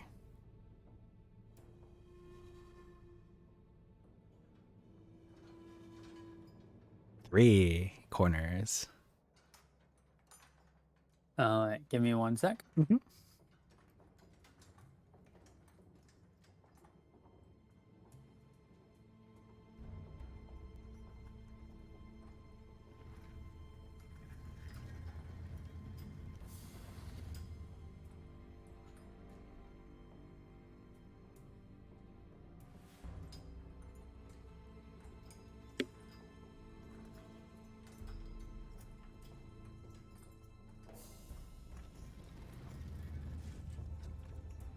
This area contains a cobweb-draped wooden coffin resting on a 2-foot-high block of gray stone.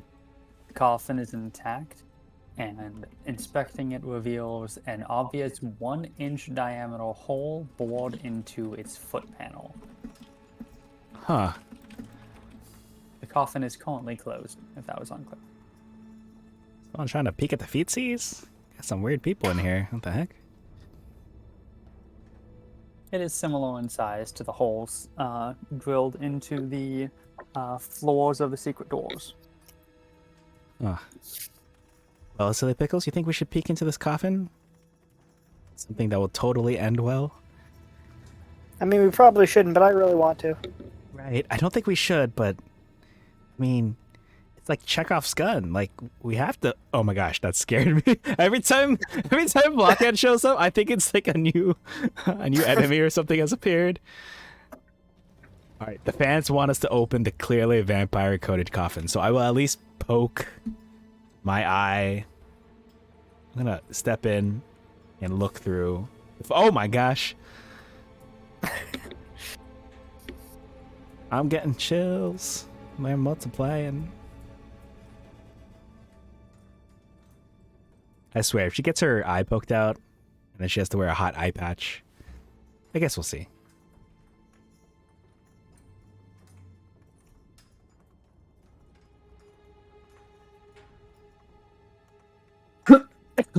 Oh, I think I met someone at a convention who apparently sleeps in a coffin. Like, at night. That's fucked. Okay, so did you say that you're just peering into the peephole? Yes, so for the record, none of my OCs nor myself are into feet, but we will look through the hole. Of course. Good disclaimer, and definitely a rational and reasonable thing to I'm not defensive. say unprovoked. No, get that for now out of here, Reese. Never. Well, it is worth noting. You do not have dark vision. So you cannot see into the coffin. I'm like peeking and I'm like, man, why can't I see anything? So the Pickles, can you get over here? Silly Pickles, get over here. I can't see any feet. I mean... Dochi's getting roasted 3 times this night.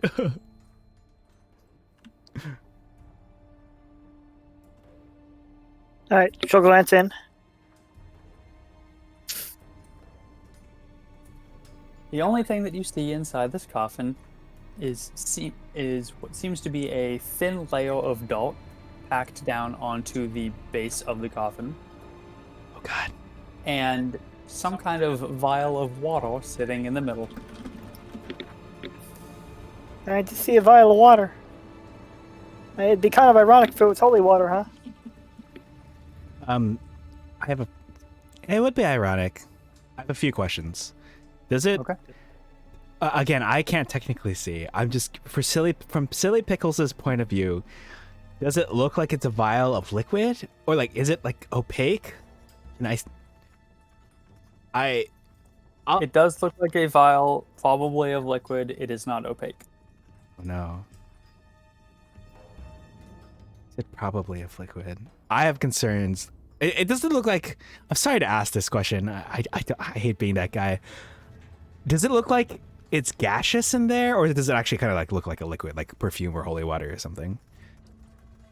It looks more like a liquid than a gas. Okay. Oh, cool. So unless it's some sort of like wet vampire, I'm okay with this. I like where this is going. I will ask Silly Pickles. Vampire that gets stored in a bottle for convenience and travel purposes. Oh, vampire bathwater. I like how I said that right before I saw Reese send this, so we're on the same wavelength there. Vampire bathwater. Yep, exactly. Now available for sale in Grimville shop. For the record, I do want to run a Curse of Strahd campaign with you two for the class, and then Reese is one of my Curse of Strahd players in my other campaign. Nice. So I know that vampire bathwater in that campaign. Is that why you're bringing this up now? I can neither confirm nor deny. I'll defer to Reese on this one. Not gonna. Noted.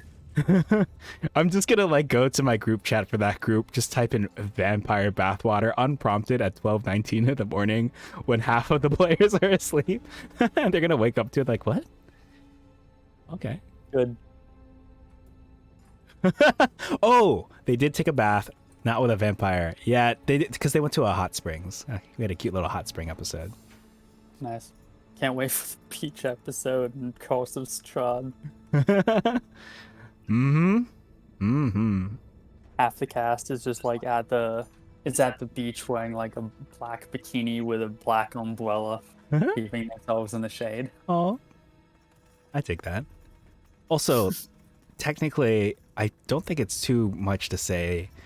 It makes sense in a vampire-focused campaign. Perhaps sunlight is hard to come by. Yeah. There are specific levels where different classes will get access to actual like sunlight or daylight, and so now that this party has progressed enough, they definitely did take advantage once of the bard's ability to make Leomund's tiny hut, and then I don't remember Reese's character or the bard's character the ability to make like sunlight, so they get their first like nice, not tan, but first sunlight in a long time. It was much needed. But yeah, I bring this up because vampires technically can... Let's just say I was very suspicious of this bottle if it were filled with a gas, but it's filled with vampire bathwater, so everything's okay. So Dolce is interested in opening this coffin.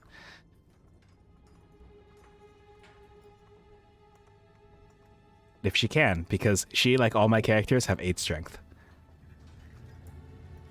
Coffin is somehow lost. God damn it. Yes, you can.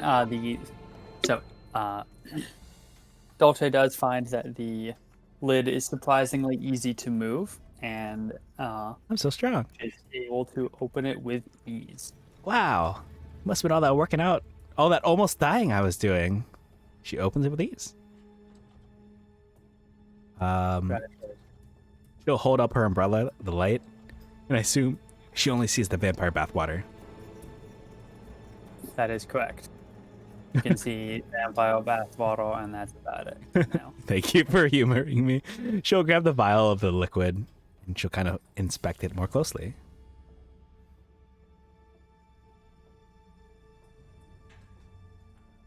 I have concerns whenever I keep seeing this coffin phasing out and into existence. Just trying to make a coffin that doesn't look like shit, man. Oh no! I'm not blaming you. It just scares me every time I see Blockhead or a coffin appear. Watch, this is one of those new creatures, the Phase Mimic. It's like the Phase spiders we fought in that other campaign, but instead it's a mimic and it takes the form of a coffin and it asks you to step inside.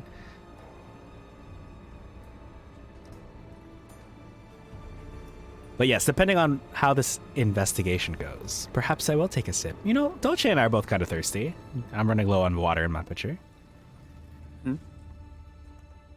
It does seem to just be water in this vial that you find in the coffin. Huh. Okay. He will, against my better judgment, open the vial. Okay. She'll sniff the Nothing water. happens. Okay. Yeah, it smells like water. So take a sip, as I am easily swayed by our chat, you know, incapable of making my own decisions. Give me a sec. Okay. Scary things when the DM says things like that. Does innocuous thing. DM. Okay, give me one moment. Oh no. What surprises are in store for us now?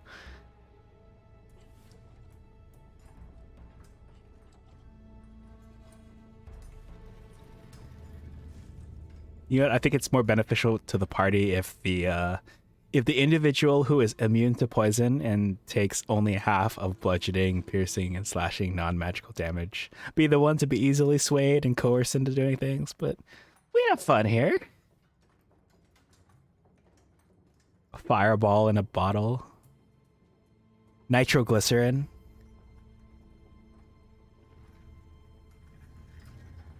It tastes kind of salty and definitely unpleasant, but that's about all. Fuck. I'm disgusted, actually. But Dolce will close the bottle, shrug, and pocket it. Yeah, I am not gonna question this. I'm not gonna ask further questions. I'm just gonna go on my way. I'm ready to leave this room now. Okay. Well, you see this bandit captain, he kind of looked like, oh, his token's gone. He looked like a pirate. It's the sea, it's the ocean. Not that something. Tears. And you said there was dirt on the floor of the coffin? Yep.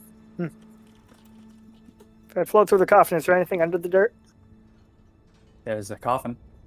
It's a thin layer of dirt right at the very bottom of the coffin. Gotcha. Underneath the dirt would be the coffin, and underneath the coffin would be the 2-foot tall slab of gray stone that it rests on. Wait, I go back. Wait. Oh, the dirt is under. Oh, okay, I was gonna sprinkle some water on something, but I guess if dirt, 2-foot high block of gray stone. Okay, I guess we're fine. Never mind.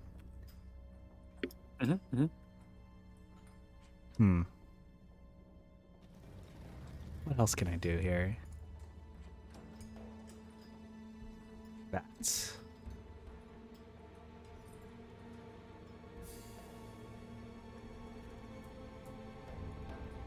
I have concerns about what this liquid is. I know our DM would not do this, but I have no idea what the creators of this module would do, so. You know that your DM would not do what? You know, put this suspicious bottle filled with some sort of salty liquid the room after we defeat a foe, and he has this silver ring with the ring of Viagra from earlier. I have concerns. I have questions. I don't get it. It's okay. It's okay. We're just gonna keep going. I'm not gonna bring it up. I have an idea of what he might be getting at, and if that is in fact the case, I question Lightning's sex education. Oh, right. That's fair. A different thing would be there's a different thing that I could think of, but that would at least be like the right appearance, but definitely not the same like consistency of water. For the record, I was opted out. I was opted out of sex ed in middle school. Oh. That explains a lot. Anyway. Damn. I'm getting roasted now, so it's just like, ha, it's your turn, sucker.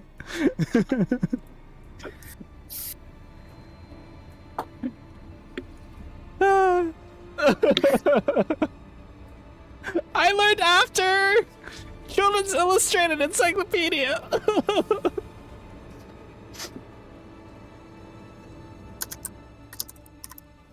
Interesting that was a thing that you were able to opt out of in your school. Oh yeah, because religious purposes, I guess, or like there's like, oh, the parents want to be in charge of it. Oh, it's because I live in the South. Easier for things like that to happen down here. I actually didn't know that. Huh.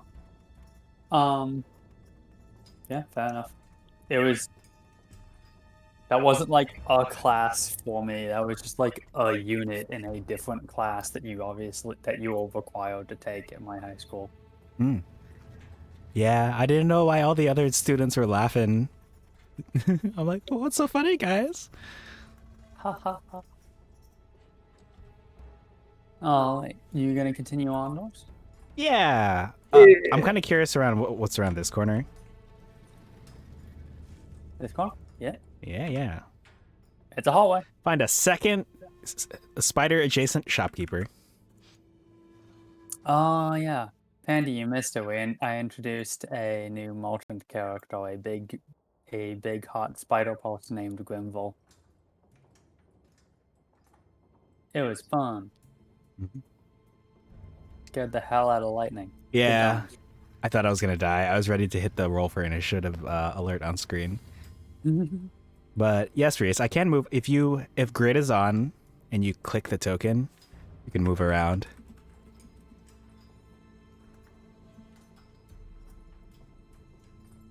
Yeah, you can go up, left, down, right. Also, a fun fact that our friend Retro taught us. I believe Retro was the one who discovered this. If you hold down left click with your token and then click right click, you can choose a path for your token to travel along Roll20. And then when you let go, I guess it doesn't show up on my screen, but on the other people's screens, it will like move along the path. Yeah, it's really weird that when you do that, like, it displays the full path you created for everyone else, but you just teleport straight to the end. It is bizarre.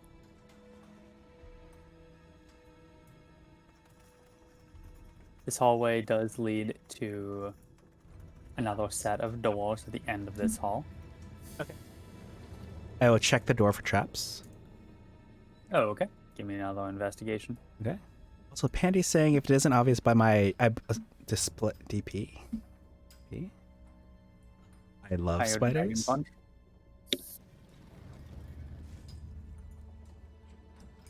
I have been corrupted by fighting games, and DP exclusively means Dragon Punch to me now.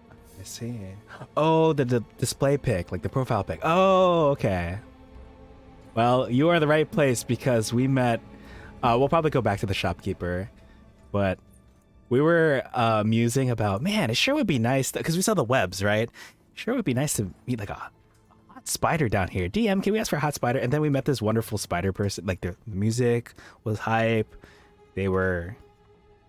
I cannot do the description justice. So when we get back over there, we'll see what happens. Because we have some stuff to buy now that we have money. God damn it! I'm gonna have to give a description again for the rest of the audience.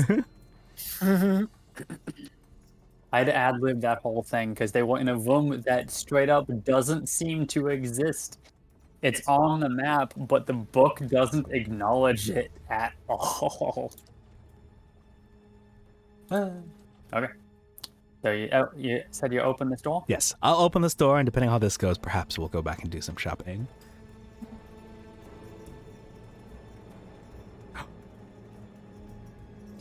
Oh.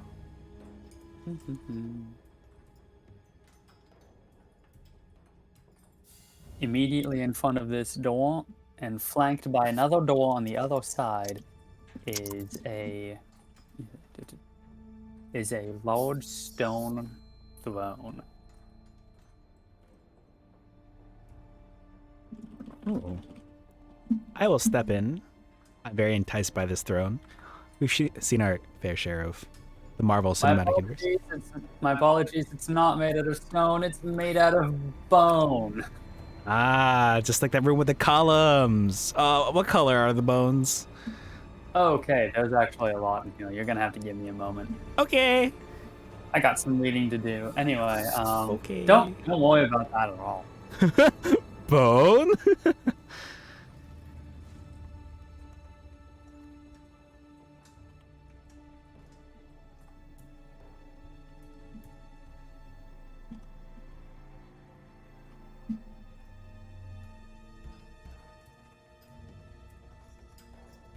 Yes, hello everyone. This is the bone throne.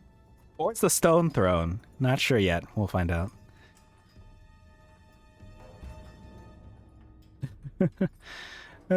Things I didn't think would happen in tonight's episode of TNT.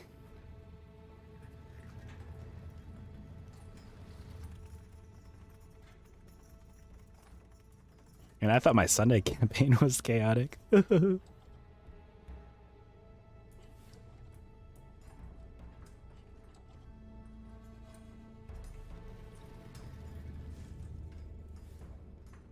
Oh, it kind of looks like the chair from Blue's Clues that you sit in when you do your thinking.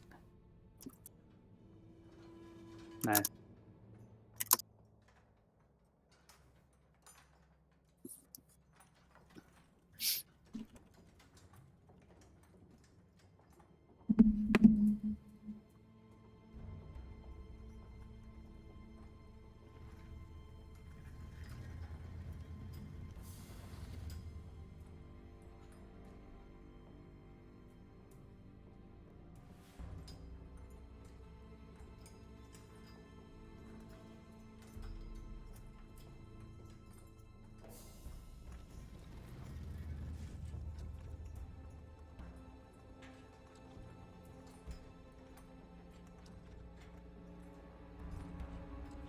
Okay.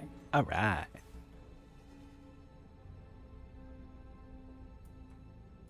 Silly Pickles, you coming into them? Yeah, sorry. More easily justifiably reveal the room if someone who can actually see it walks I in. was saying, you know what, that's fair.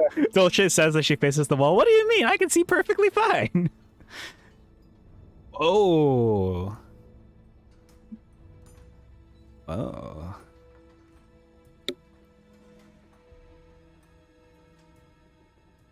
Lying in the middle of the room, strewn throughout the center, are the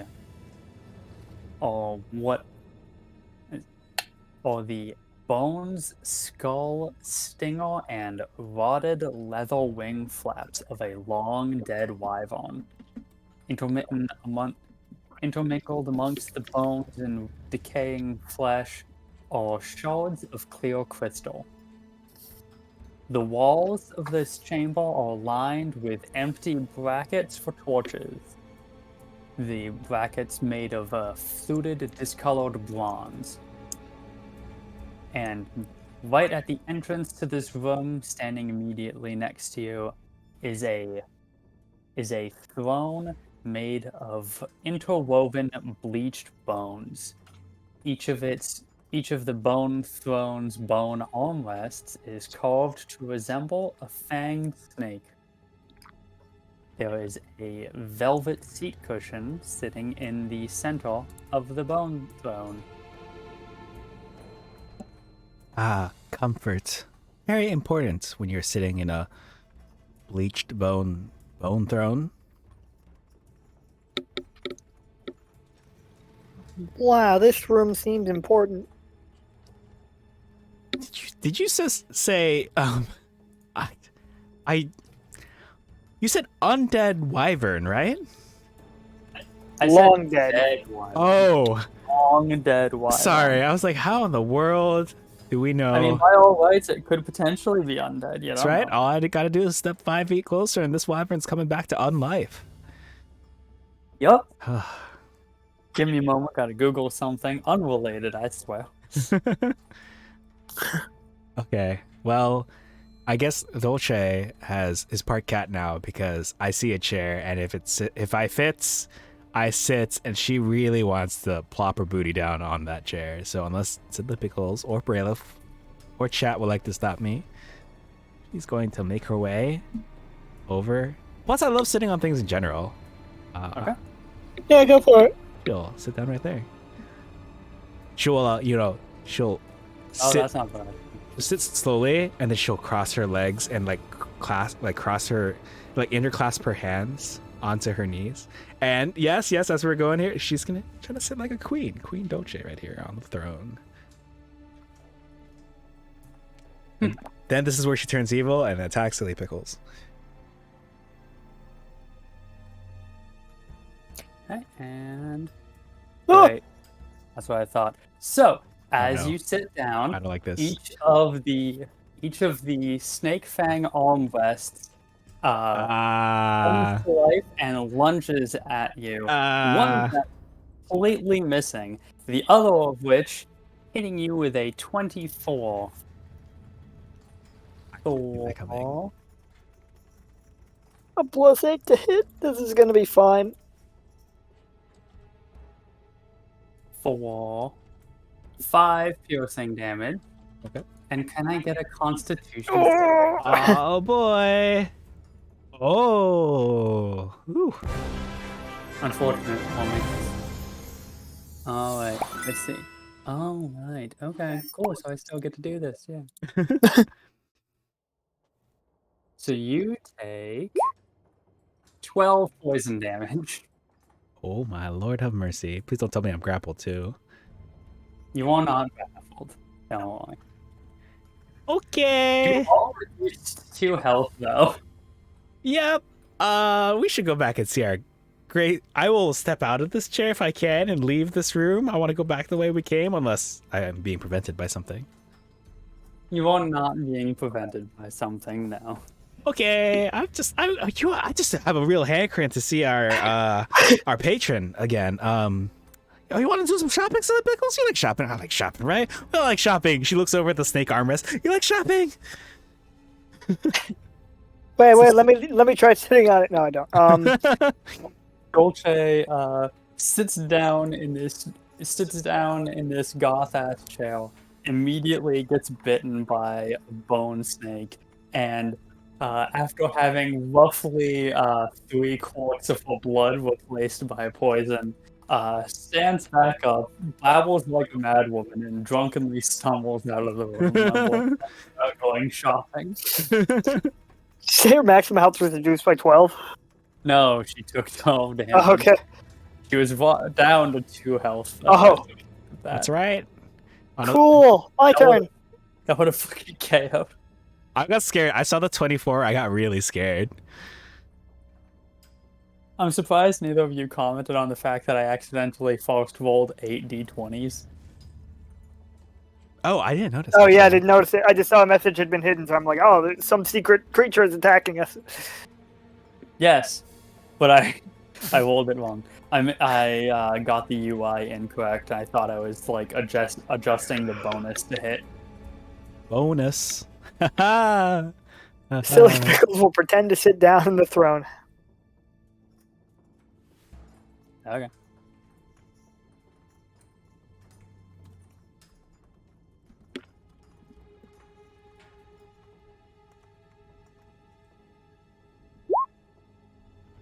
Well, 27 hits. Are you at both full of health? the No. No, but I'm pretty close. maximum again. So as you go to pretend to sit down in the bone throne, both of them shoot to life and lunge over to bite you. One of them connects with your ethereal form and damages you for its maximum possible 2 damage because of your ghostly magic. Does anything else happen? You're immune to poison damage, right? Yep. So, no. I'm the queen of the castle. Yes, Queen Silly Pickles. Congratulations on your rise to power. I am but your humble advisor, and I advise I'd like to go back to that spider. Request granted. King Blockhead. No.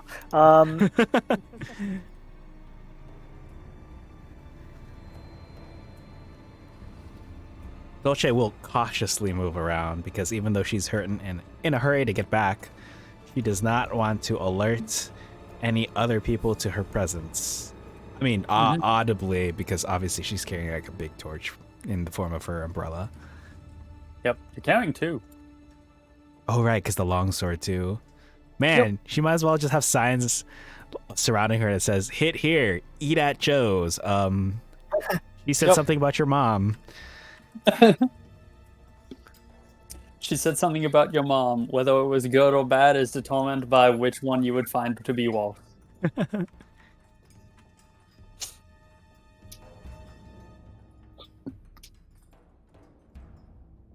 I can abide someone calling my mom ugly, but if someone calls my mom hot, it's on. Oh my god. Oh, I was playing this hidden identity game with my friends. You're like, what? Someone plays the prince. They're trying to find which player has the princess card, but a different person is playing the queen, and the queen can only tell lies. It's kind of like that whole, the riddle. It's like one guard can tell the truth only, and the other guard can only tell lies. Mm-hmm. It's like a riff of that. So the princess can only tell the truth and is trying to get the prince to pick her. The queen can only tell a lie and is trying to get the prince to pick her. Because, presumably the mom's overprotective, doesn't want her son married off or something like that, maybe? I think that's how that works. But then I'm over here like, okay, look, princess is fine, but what if I want to marry the queen? What if I'm into the moms, Outrageous. Unplayable. It was a fun game, though. If you want to marry the queen, then it's your job to find out which one is telling the lies.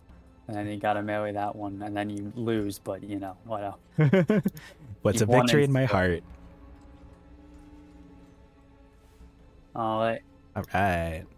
so you march down the web-covered hallway, and the trapdoor of silk on the far wall is once again closed. I'll whisper over to Silly Pickles. Hey, is that ring? I know I opened this door last time. Is that ring something you can, do your? Can you fling the ring? Can you do the ring fling on the ring? I mean, maybe. But let me try something else, and she'll summon a mage hand and just knock on the web. That's not how trapdoor spiders work in real life. I mean, trapdoor spiders in real life walk by like just sensing you guys coming on the web, and as soon as you get close, jumping out and eating you.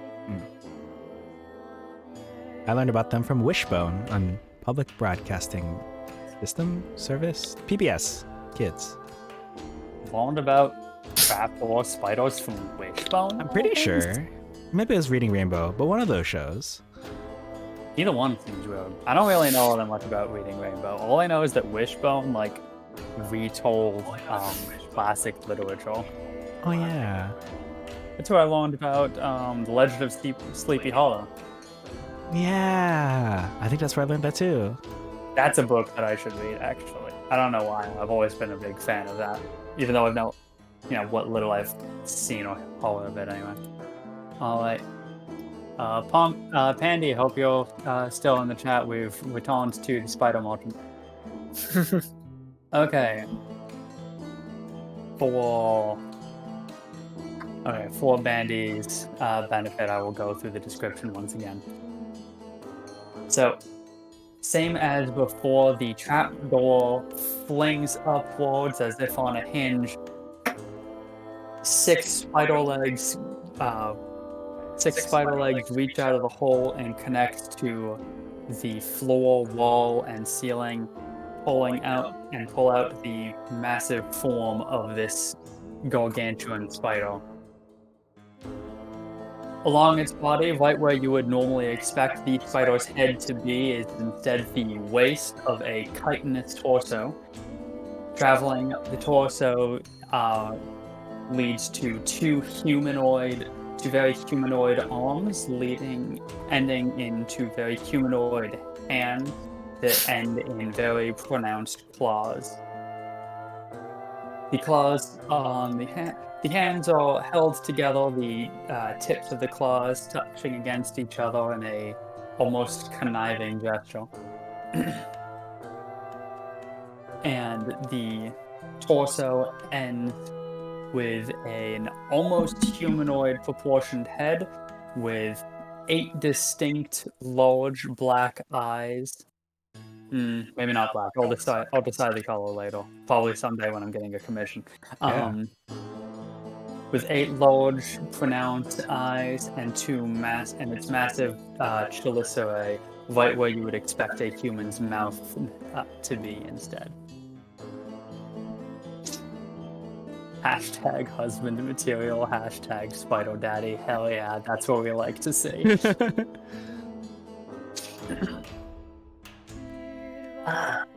Back so soon.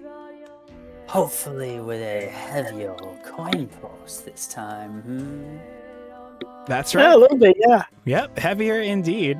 Dolce reaches for her coin purse. When she does, you can kind of hear her bones cracking as she's at 2 health, and she's like reaching for the coin purse, and she like pops it down.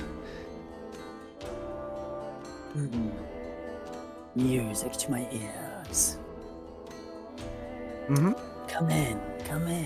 Let us do business.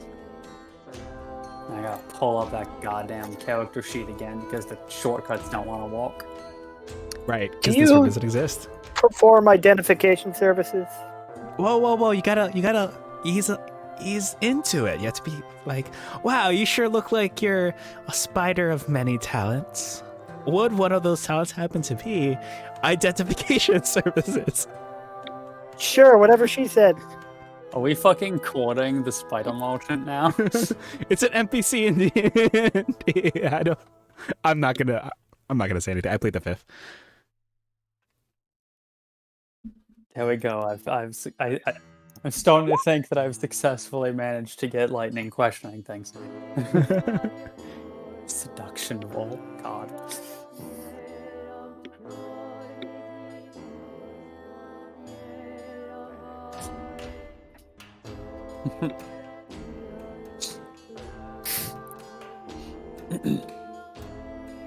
I can perform identification services, of course, for a fee. Yeah, I saw that coming. My goodness. What kind of fee?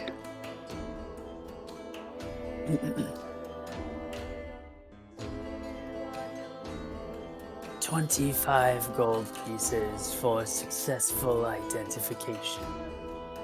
You must feed my hunger, and I shall feed your curiosity. I love that. Well, kind of steep for what we have right now. They might want to get that sword checked out at some point. Oh, I've seen that sword plenty of times before. That's good. Wait, is it? Plenty it's of probably not, times.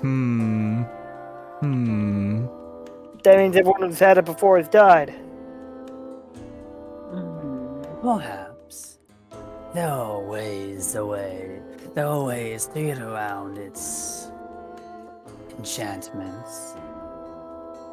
Does that come included with the 25 gold fee? I believe you have likely already found everything that sword has to offer. I miss I our doubt- spiritual weapons. I'm sorry. I doubt you really need me to identify that for you. Oh, that's nice. I appreciate that. Oh, sorry. They weren't spiritual. What were they? They weren't cursed weapons. They were haunted Weapons? Yeah. Can I ask you to describe the haunted? Because I do miss my haunted weapon. But yeah. I'll go over that a little bit. So in the last campaign that I DM'd, we played Ghosts of Saltmarsh, and I wanted to include an interesting weapon type, an interesting new like type of weapon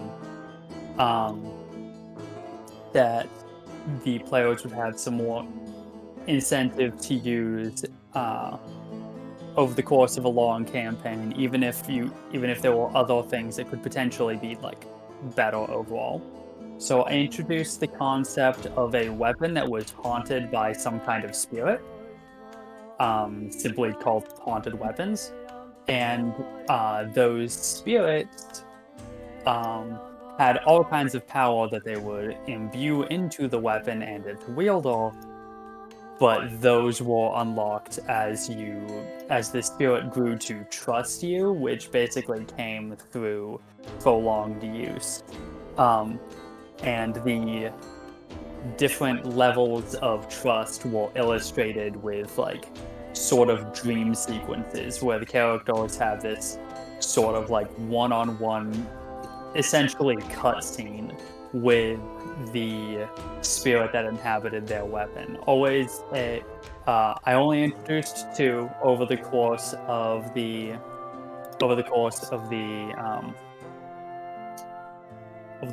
game. An ice falchion and a poison whip. Do you guys remember what the falchion was named? Chillrend. Chillrend, thank you. Yeah, the falchion was named Chillrend, and the whip was named Snakebite. And they basically started off with just having the bonus of it deals its normal damage, but then it also deals elemental damage on top of that. So it got them functionally magic weapons, and also sort of created this like half pet, half NPC Yeah. sort of thing. I'm glad that they liked it a lot. Both these guys seemed really excited every time I drew one of their characters into one of these like spirit conversation cutscenes. The spirits were represented by giant animals. Chillvend was specifically a white tiger, and the scenes with Chillvend took place in like essentially the Arctic Ocean, with Lightning, who was Chillvend's wielder, being confined to a small sheet of ice, and Chillvend being like on a much larger sheet of ice with a like cave built into it that it was able to hang out in. And Snakebite was represented by a giant viper, a giant venomous snake. And it was in a very dense jungle. So before Wayleth, who was Snakebite's wielder, would ever see Snakebite, he would just see like Snakebite's eyes in like the shadow of the jungle. And as he continued to use it, there were actually Snakebite. So like Chillvend, you build up trust by just having Chillvend for a prolonged period of time. Snakebite specifically was supposed to be an angrier spirit whose trust was earned by using it in combat. So at every stage of trust, there was a growing pile of like corpses, dead bodies in the like at the entrance to the jungle. That was fun. That was a fun mechanic. I'm probably not going to be exploring that again in this adventure, but I'll probably do something else with that in future campaigns. It was nice having the quasi pet situation, kind of like what you said. It was nice seeing like Chillvend from time to time. Like wasn't always actually present, but yeah. It's like if you kill enough people in D&D and you get to pet like a huge cat every other session or two. Mm-hmm. Like, yeah, that's the shit. Good stuff. Okay, well, yeah, that was good times. Yeah.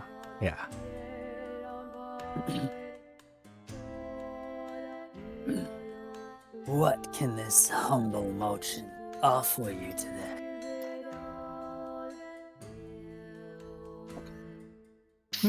Well, I would be interested in perhaps consulting with Silly Pickles on borrowing at least 8 gold to buy a healing potion. But we also might have, I don't know if you accept, perhaps, well, we have a few things that we picked up when we were getting revenge on one of those bandit captains for, leaving you in the dust here. And you seem to have this ring with dwarven symbols. And she'll reluctantly pull out from Silly Pixels' blockhead's bag the ring of Ring of Viagra. It's like that meme where they're all cheering that kid on to say the thing, and then he says it and they all cheer. It's like, yeah, there are no dudes in this party, so how much could I get for this?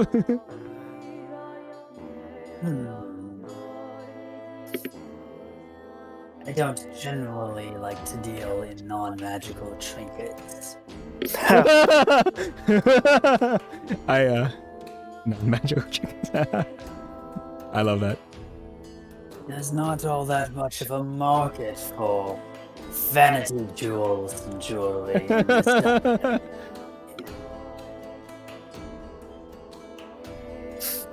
It was fake. Of course it was fake. Well, Dolce's not disappointed.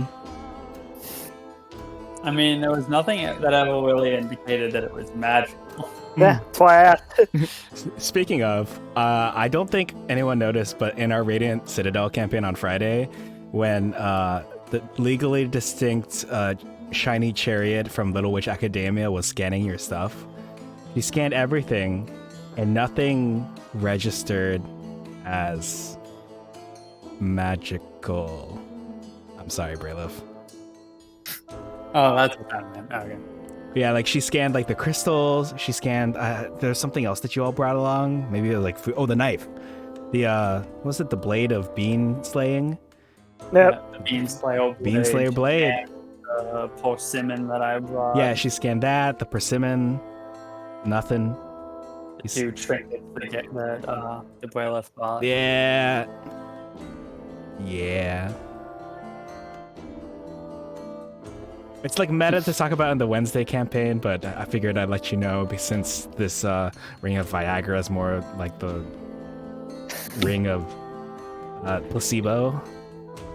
I was hoping the ring was magical just so I could absorb its effect and see what happens. Oh, right. I forget. Can you explain your absorption techniques to the class? I will post it in the chat and read it out loud. So, I can't, like, I can't attune to items in the standard sense, at least not yet, but I can siphon the magical properties of an item as if I were attuning to it, and it just becomes part of my essence. Which is cool because I can have 5 instead of 3, but if I want to unattune from them, the effect is destroyed. Yeah, you could have siphoned the Viagra ring, but them's the breaks. But yeah, I was going to ask, did those shards of crystal around in the Wyvern room look valuable? Oh, right. Yeah, I was going to examine those before, I took damage, reducing my health down to 2.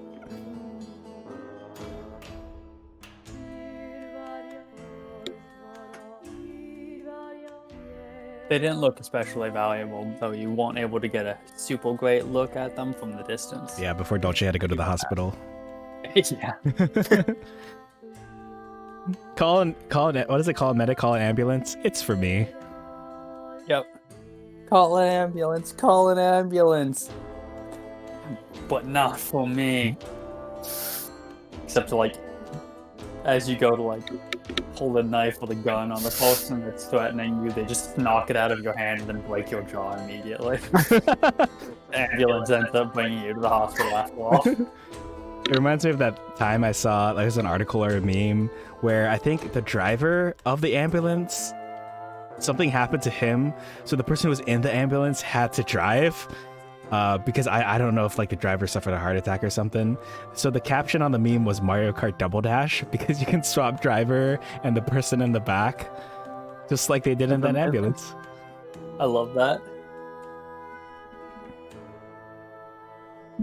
But yeah, I do appreciate our DM here running these campaigns for us. Like Ghost of Saltmarsh was a very memorable campaign to me because not only were we able to reach level 20 with our characters, because even though the campaign doesn't naturally go up to 20, our DM here like supplanted it with extra stuff I felt like fit really well with the mood and the setting, and I have fond memories of my character and Brayleaf's character going through that entire campaign. I appreciate the energy, but the word you were looking for there is supplement. Oh no, this supplanted mean we're like replace. Yeah. Whoops. Whoops. Yeah, I had a lot of fun with Ghost of Saltmarsh. That was a blast. Also, a lot of hell. Oh, actually, I'm gonna try to find some art of mine of Solstice. Just throw that in chat for a bit.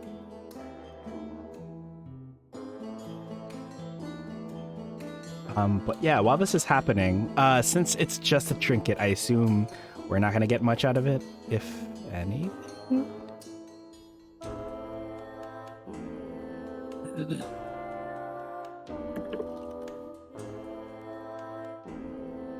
If you're dead set on getting rid of that ring, I suppose I could give you 10 gold pieces for it.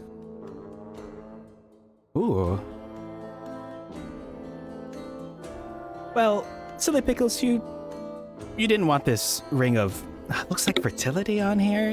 You didn't need this ring of fertility, did you? I mean, Waterdeep is overpopulated enough as is, and Yeah, I mean, the You're only also- other thing we could do with it is try and pawn it off to some sucker who thinks it's magical.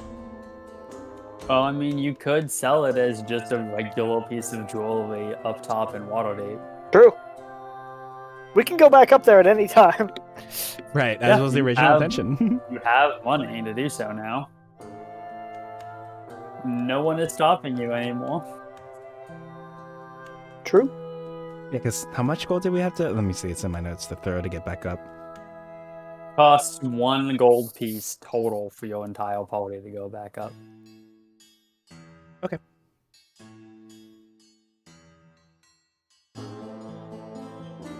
Wait, so you're thinking then maybe perhaps Brayleth, we could get more for it if we try to sell it up there? Possibly, yeah. The vibe that Grimble is giving you is one of, I don't want to buy this, but if you twist my arm, I guess I'll be nice and buy it off you. Ah, I appreciate that insight.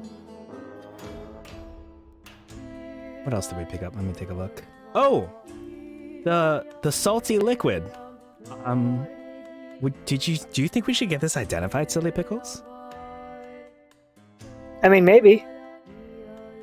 I'd be willing to drop some of my money on that. Sure. Okay. Dolce will procure 25 gold. Have it at the ready for a potentially successful identification of the vampire bathwater. My favorite thing to say in D&D because of reasons that you'll find out down the line. For horny reasons, of course. Whoa, now I'm not Frank here. Hold up.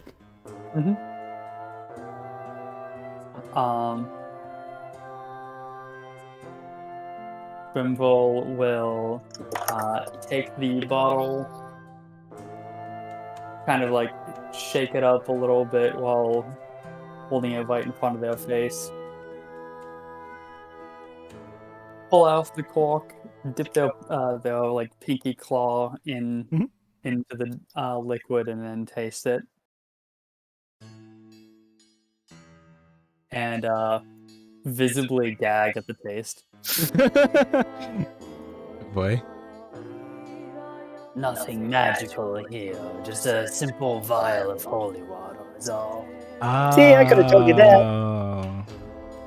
In fact, I'm pretty sure I did. Yeah. I have the appropriate emo for the situation. Worth every penny.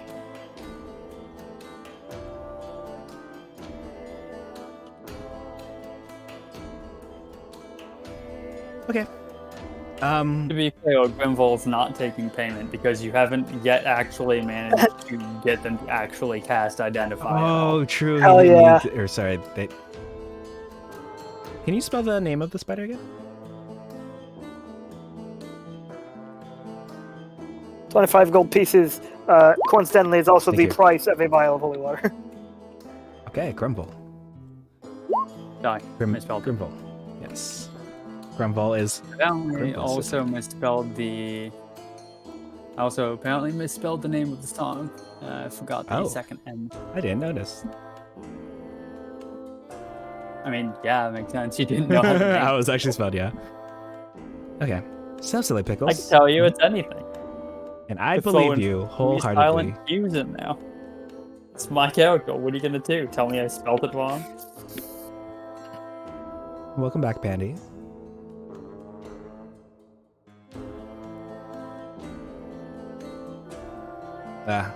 The work struggle. Well, if you- I feel you. Come across anyone who's actually a vampire, that holy water could come in handy.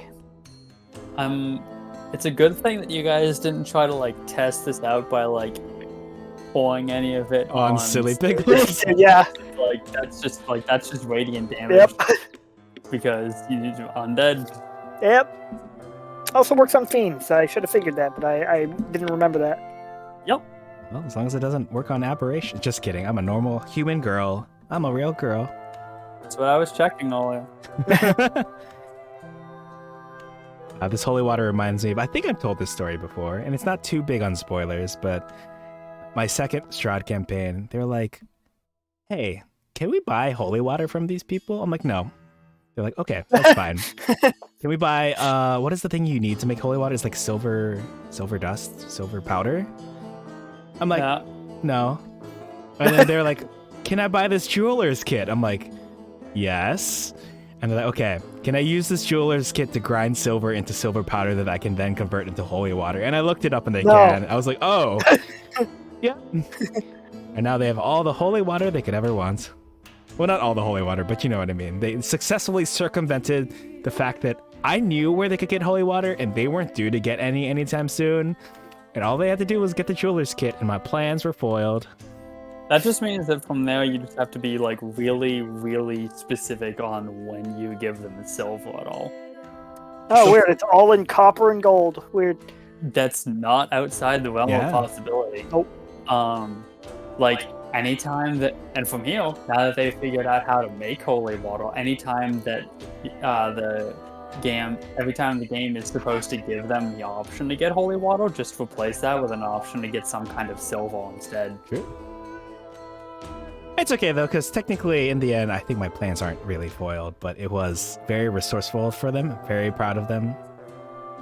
And I hope one day they will see why I wasn't worried. And hopefully you all will see too.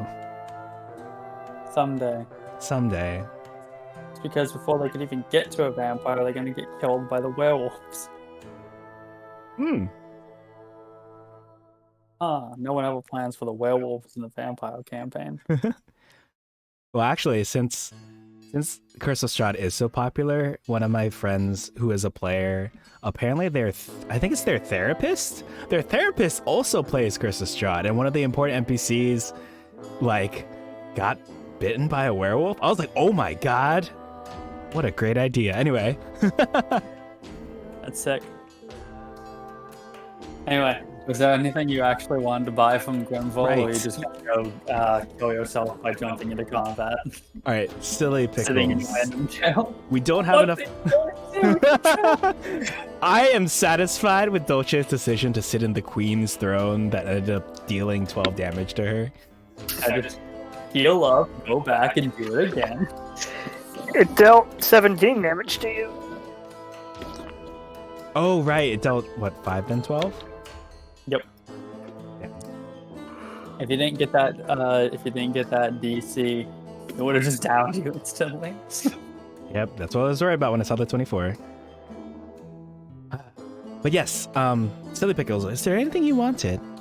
We can't afford this bag of holding, but if we pool our money, we get a potion of healing. There's the scroll of cure wounds, the scroll of color spray, the scroll cases, which look pretty nice, the bottles of antitoxin, the bags of caltrops, the hooded Ooh, I'm taking the hooded lantern. It's a shame we can't get the Wand of Secrets yet. How much are the scroll cases? Yes, actually, how much are they? Scroll cases are 1 gold piece per case. I have 2 on offer. Well, that could be handy. Would it? But we don't have any scrolls yet. Good to think of, though. I assume scroll cases are important for, like, you know, if you get set on fire or something so your scrolls don't burn up. I'm not really familiar with scroll cases. It's a way to explain how your character was able to carry 15 scrolls of cure wounds, 78 scrolls of water walking, shit like that. Water And walk. how much are the scrolls of cure wounds? Was it just the one? Just the one. I have 1 scroll of cure wounds for 50 gold pieces, and 1 scroll of color spray, also for 50 gold. Good to know. And are we going with the rules that you don't need to be a spellcaster to use the scrolls? Yes. Good. Why would I include scrolls in a game with 2 martial characters if I was going to turn around and say, no, but you guys start multi-leveling into something else? To taunt us. It's okay. I know one spell that I have one use of. Good enough for the scroll. I'll eventually know one or two. Really? Really? Wait, what are you getting to learn? Wait, how come you get spells? What's going on here? Eventually, I'll be able to cast invisibility on myself. Oh, as a ghost. That makes sense. I actually don't know if it specifies myself or if I just know it. I'll check.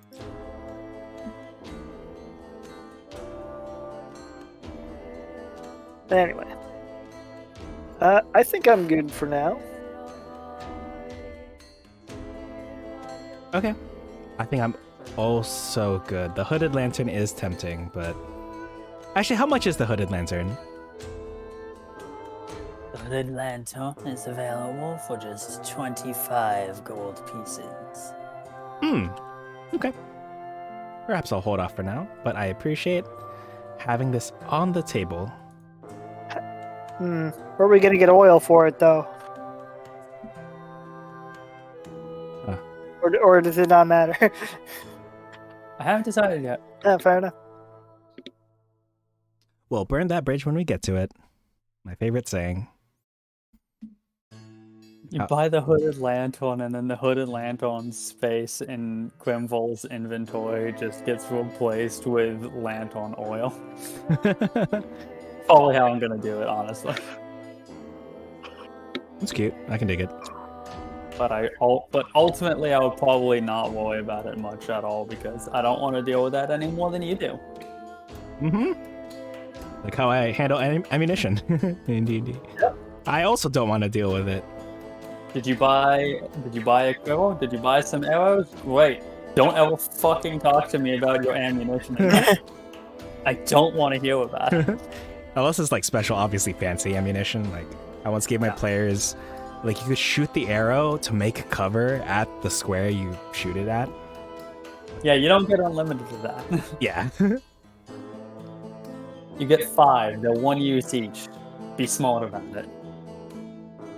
So help me God, don't make me look at your character sheet.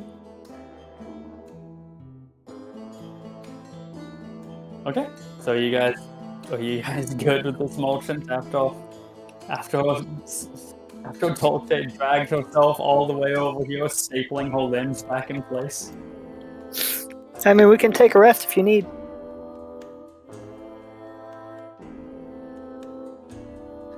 I'm pretty much fine. I could use one. Sorry, I'm still thinking this potion of healing over. Actually, I would be interested in, could I borrow 8 gold from you? Or 7.5 gold? Remember, you do also have silver and copper. Oh, and my money from before. Oh yeah, that's why I said 0.5 because of the 50 silver. Oh, I forgot I have the plus 5 GP from before. So that means 47. Can I borrow 2 gold and 5 silver from you? Sure. If you want to buy one. Yes, I would like to purchase a potion of healing. Alright. Oh, what? No, I just probably open that up.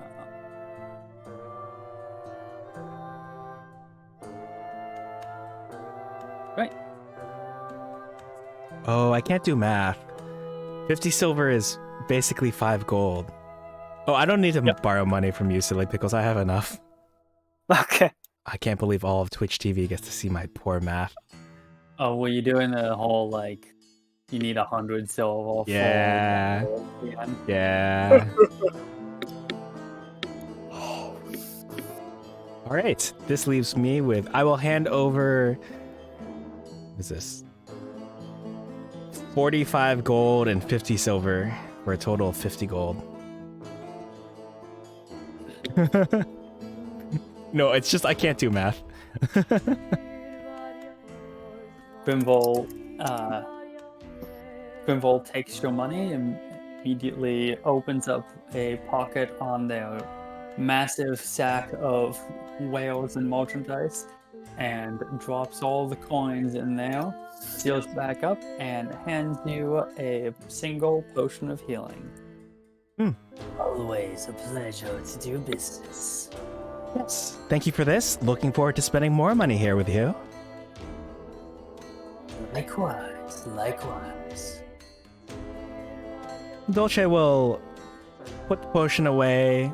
If for those who remember, what is it, like 2-3 episodes ago, where she has embroidered on her pants "potion this way," pointing towards it. That's how Silly Pickles knew where the potion was that she said to Dolce. She will put it in the same direction. So next time Dolce goes down, Silly Pickles will know where the potion is. Amazing. And I believe I still have mine as well. I do.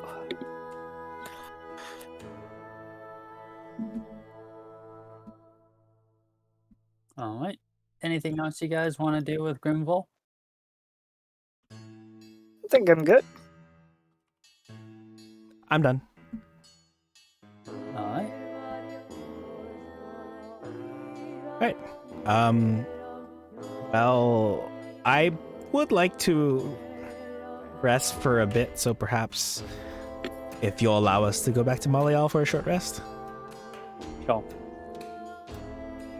As you step out of Grimville's cave, he gives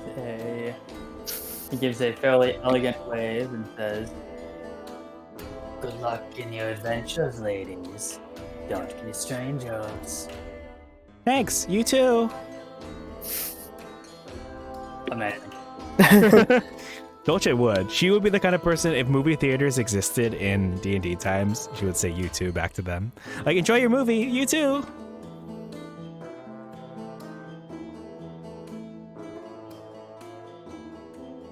Damn, it sure is convenient that Silly Pickles can just move through walls.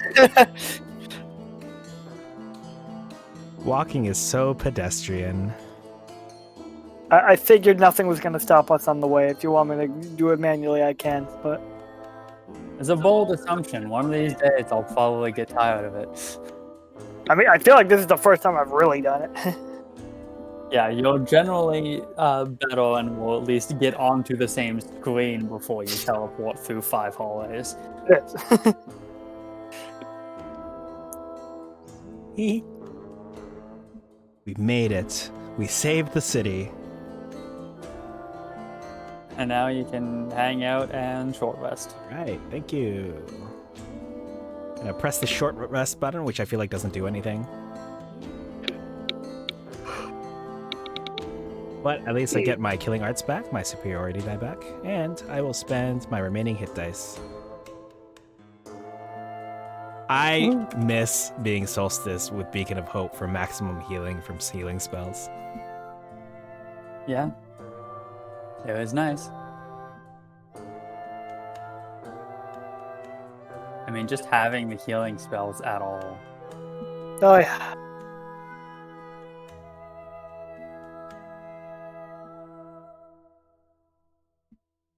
Wait, I have a quick question. The temp health, it only goes away at a long rest, right? Yep. Yep.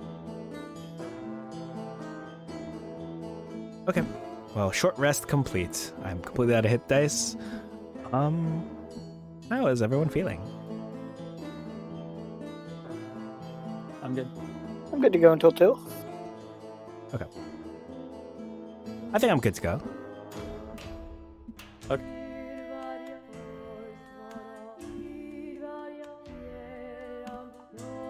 Do you want to head back to that wyvern room and try the other doors? Oh, the wyvern. Oh, yes, actually. And also, I didn't get a good look at those crystal little things. You know, I was busy dying. Did those look valuable?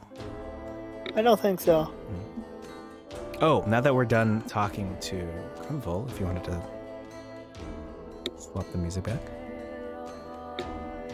Oh yeah, thanks for the reminder.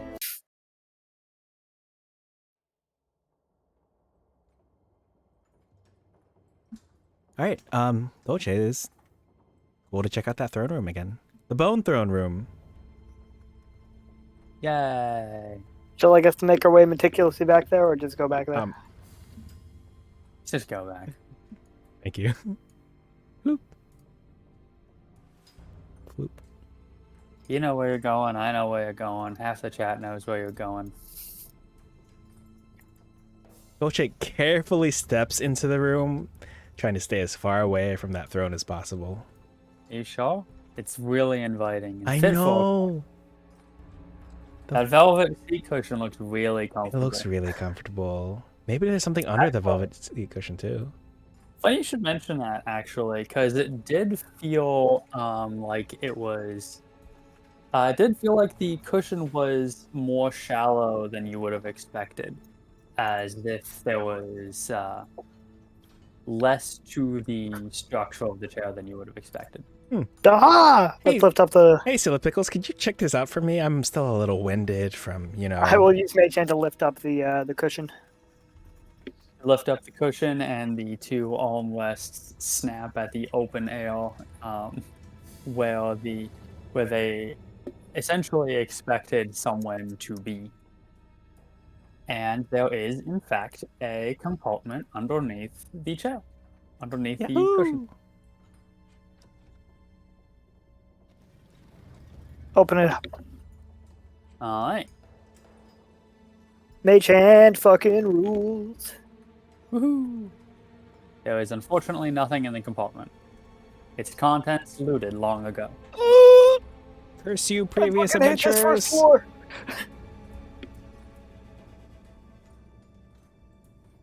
Dolce will go ahead and check out the shards of clear crystal, just because she would have. Like, I know that Silly Pickles wasn't able to determine much value for the brief moment that we're in here, but she'll give it a look over.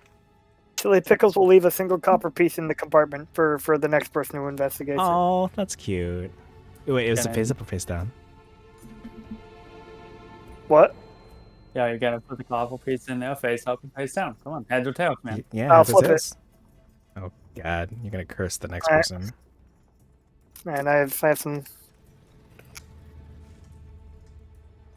All right, I have a penny in my wallet. Oh, let me flip it. Okay. Heads up. Nice. What does the head side of a copper piece even look like? Looks like some generic ass king that you've never heard of or seen before. No, it's actual Abraham Lincoln. Like, It looks like some generic ass king wearing wearing like a weird crown that is just like a like straight cylinder. He's got a short beard and mustache. The other side has some weirdly rectangular building with a whole lot of tiny pillows in front of it. I appreciate that. I think that might be a new headcanon for like when I run my stuff on Friday. Like, oh, for some reason, when you look at this silver piece, it has some guy with a receding hairline on the front. And On the back, there is a majestic bird that you do not recognize. It looks vaguely like an eagle or a hawk, but not a species that you're familiar with. it reminds me of Avatar: The Last Airbender. You mean like an owl bear, right? No, like a normal bear. You mean like a turtle bear, right? No, just a bear. I don't remember the exact wording, but Surely you mean his pet. Surely you mean the Oath King's pet platypus bear. Rico, thank you. Rhino bear? Porcupine bear? Armadillo bear? Just says bear. This place is weird. I appreciate how accurately you remember that. It's one thing I put all my points into, remembering specific scenes from anime and Mhm. TV shows. Yeah, my memory's pretty good too. Yes, says the player who. What was it that you? What happened last session? Other than the fact that you followed me last session, there was something else you did that our DM was talking about. Being a drow. I don't know. I don't remember. I really appreciate you roasting Brayla for his bad memory, but not remembering the example that you wanted to use. It's like, really, you forgot that one thing, and I don't remember what it was, but you forgot it, and I'm upset. You got me, man. Is there a secret compartment under the secret compartment? You lift up the secret string, revealing the secret compartment, and the bone throne, revealing an embarrassing picture of SpongeBob from the Christmas party. Is it magical? I love that reference. It has an aura of humiliation and despair. Alright, that is my inventory. You feel worse about yourself. You Feel like Dolce monster. is judging you. I thought I was evil. Damn, bro. Or damn, sis. Sorry. So Pandy's dad has an armadillo charango, and I looked this up. It's like, it's a musical instrument, and is this made out of an actual armadillo shell? That looks cool. Like, looks like a stringed instrument, like a guitar or something, made out of an armadillo shell. Putting that into D&D, along with Abraham Lincoln pennies, and who's on the quarter? I don't. Washington. Well, Yeah. George Washington silver. Yeah. Yeah, this is cool. I will I was actually. Yeah. referencing with the majestic bald thing. Yeah. When you said the bird, I knew instantly that you weren't thinking of the nickel that I was thinking of. Not that I remember was on the nickel anyway. Yeah, that's why I didn't go for the nickel. I don't remember shit about it. I'm pretty sure it's Ben Franklin on there, but you couldn't you couldn't get me to like commit to that. Oh, I can actually show this on stream. I'm just gonna peek the. Ooh, ooh, ooh. Oh. Ooh. Okay, I'm done. Neat.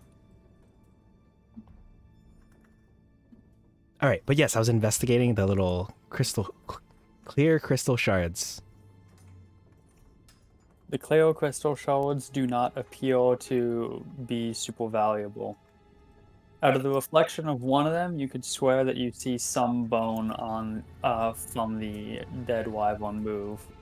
But when you look at it, the bone does not. The bone seems to be a knot, so maybe it was just a trick of the light. So the Pickles moves a bone with a mage hand. Oh my gosh, you're gonna terrify both me and Dolce. Give us both heart attacks. Silly Pickles, while Dolce is examining while Dolce is examining the crystals, some impulse compels you to nudge one of the bones with mage hand. Dolce turns around and looks genuinely spooked. Oh, silly pickles. One day you'll be the death of me. One day I'll be the death of me, too. That's the spirit. Be the death you want to see Yeah. in the world. I am a spirit. Oh my god. Alright, well, it's a good Reddit, everyone. Thanks for stopping by. Oh, just immediately die. Every enemy is suddenly dealing force damage. Wait, do you just take normal force damage, or are you, like, weak to force damage? Everything takes normal force damage. Okay. There was like one thing that I have ever seen that was weak to force damage, and you guys did not hit it with force damage. It was really funny. Well, Reese is stepping up for the night. Night, Reese. Thanks for stopping in. See you next time. Alright. See you later. So you guys have 3 options of doors to go through, unless you want to continue trying to explore this room.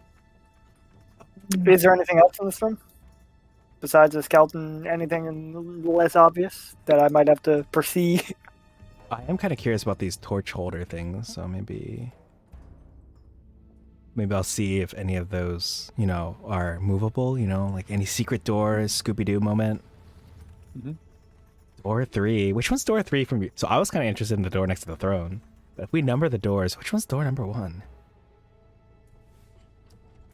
I would say door number 1 is this one down here. Okay. Door number 2 is this one, and door number 3 is this one. Just going clockwise. To answer your question, after examining them, it does not appear that any of the torch brackets do move. Okay. Was worth a shot. Perhaps something would happen if you were to put a torch in each of Yeah, them. I was eyeing it. Likely not. Well, how many torch holders are there? Sconces.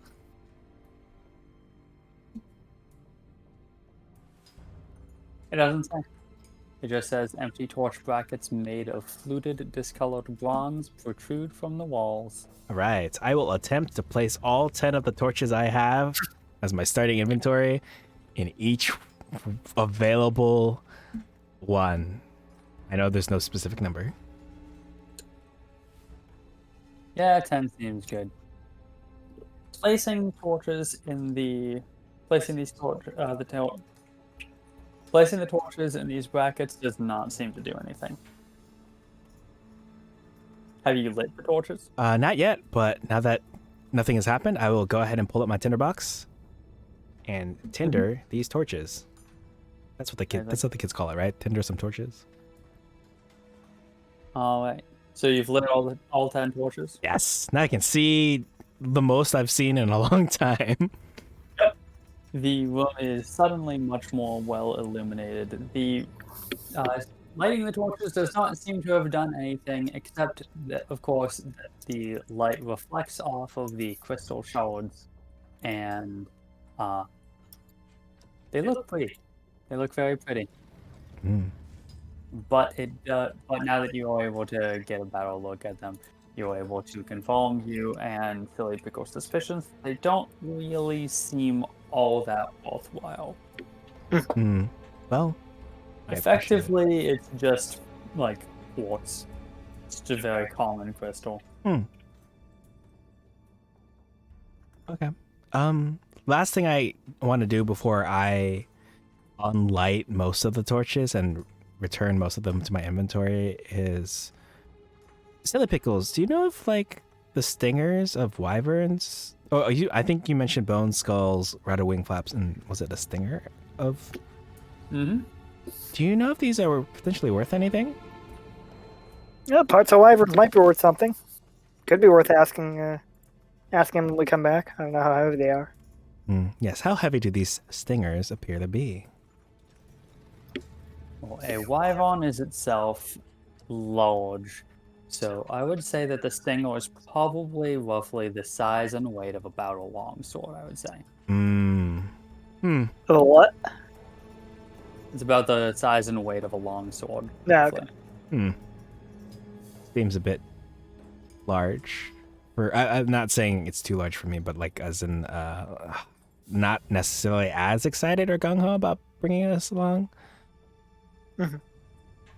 Perhaps I'll pass. We can always get on the way back, if anything.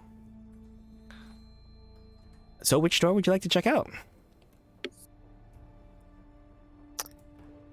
Eeny, meeny. Yeah, let's maybe go the closest door to the entrance. Sounds good to me. Door number uno. I'll open it with Mage Hand. If I can. You can. Oh, is it locked? Oh, you said can, not can't. There are very few locked doors that you have found. True. And when we find one, we'll have the key. I mean, probably not, but...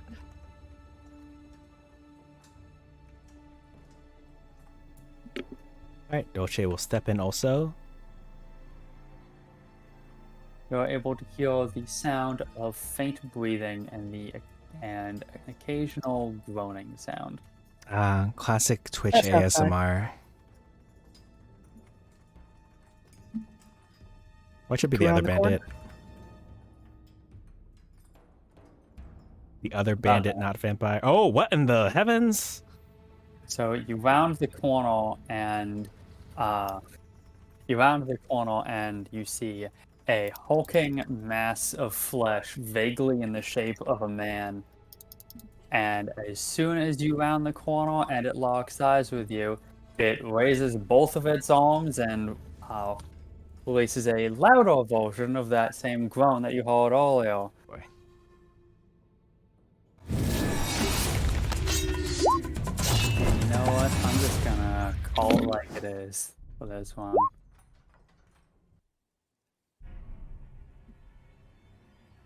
Fierce foe. Oh no.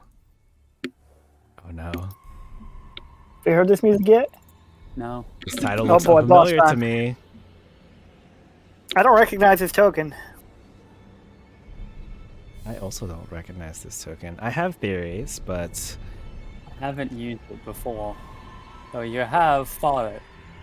Shambling mound, flesh golem. I assume it's a golem of some sort. Yeah. Ah, yeah, we opened door number down here. Yeah. Did you replace something in Death House with it? No. Ah. You fought the fish golem, remember? Right. All right, silly pickles, I'm gonna need you to take the lead here. Quinn, I think you mistakenly rolled the initiative for the guy we already killed, so you can go ahead and take him off. Yeah, of the, yeah. We totally killed all the bandit captain.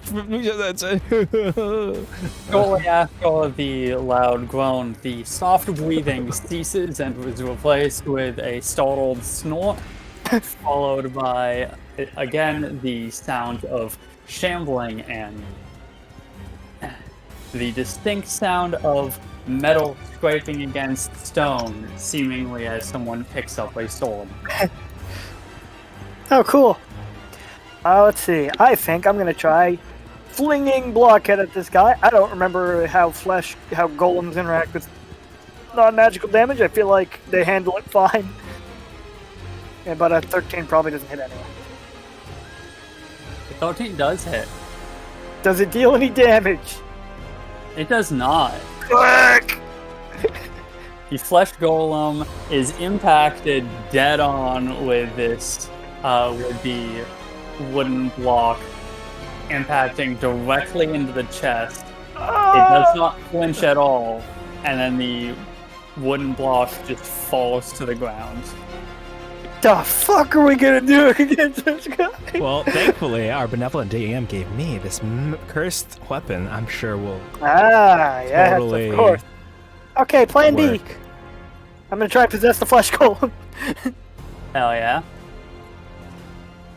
So we've established that that something does not get to be, we've established that something is not immune to being possessed, even if it's immune to being charmed. Correct.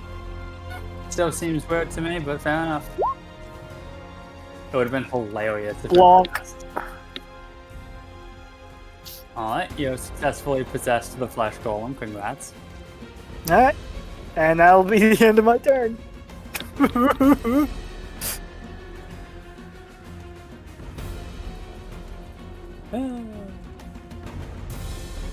This is gonna be fun.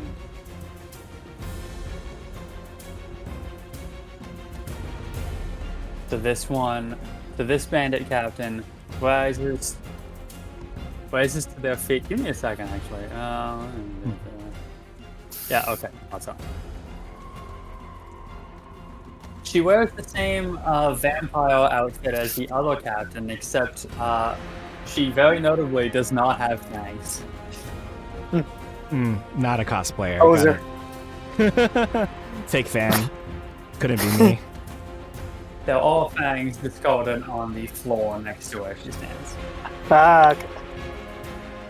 She says something about Akhtar was supposed to deal with intruders before they get here. That auto failure. And then she's gonna go 1, 2, 3, 4, 5, 6. Christ. And do 3 scimitar attacks against Dolce. That's okay. So number 1 hits. Well, not that misses actually. Your AC 16, right? Yes, it is 16. Yep.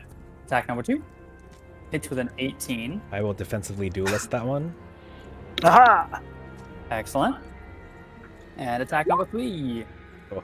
hits with 24. Okay. And Dolce, you're up. All right. Dolce will drop her left umbrella. Will use her free action to pull out a potion of healing, and will use her bonus action to drink it. Good call.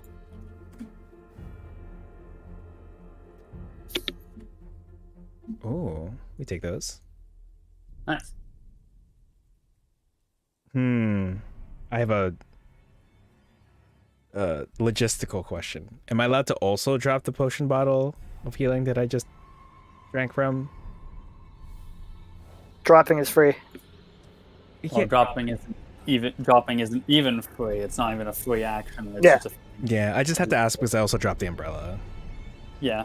Okay. So pulling out, I think we've established though that like pulling out the bottle was a free action and Yes. drinking the potion was a bonus action. So you technically don't have the ability to pick up your umbrella because that would itself be a free action, Right. and you only get one free action.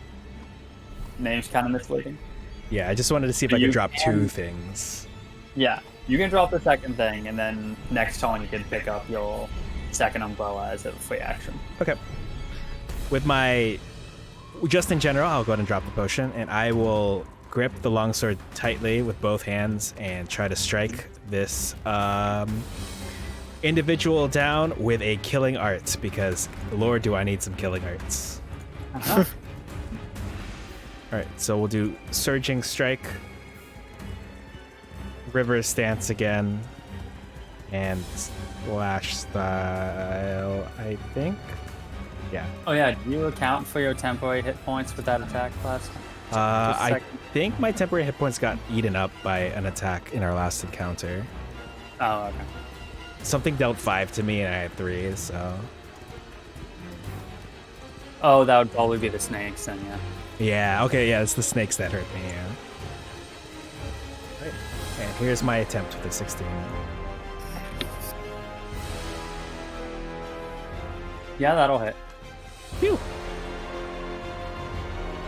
Well, Okay. I have my temp health. 6 damage, add your temp health, and it's DC 14 strength save. Yes. And she fails. Do you want to knock her prone or push her away? I'd like to knock her prone. Want to knock her prone or push her away? Put knocker prone. Yeah. That was my plan. That's it. Give her the back pain token knockoff. And She's got then, the same status as me right now. yeah, that's a moon. She will use the extra attack feature and strike again with the longsword. Yep, that hits. Nice. Cool. Anything else from this? He will action surge and take the Fuck attack yeah. action again.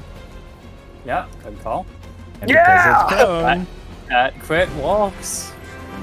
Christmas yeah. roll. Merry Christmas to me. Oh, okay. All right, roll 20. I see how it is. Wow, that sucks. Yeah. 1 health left. It's significant. No, it is significantly better than if you rolled a nat 1 though. True. And then And for there's your action attack. surge, she'll do this again. Ugh. I assume That I'm fortunate in unfortunately this. does miss. Okay. You'll just maintain a defensive position, nervously look around, and will end her turn. Alright, next up is the flesh golem. They have Roll 5 me. feet of movement. Only has a 1 target now. Yep. 1, 2, 3, 4. How many attacks do they have? Oh boy. 1. So we just have to defeat Haria here, right? And we can just bail and bail on this flesh golem, right? Silly Pickles? Yes. Silly Pickles, where are you? Silly Pickles? Silly Pickles. So that is a 21 for 16 bludgeoning damage. I will parry with my superiority. Will it? Yeah, I'll parry. But yeah, you get those back on a short rest as well. Yes. So I'll drop it by 6. So I'll take 10. So I'll apply 3 to my temp health and 7 to my current health. All right.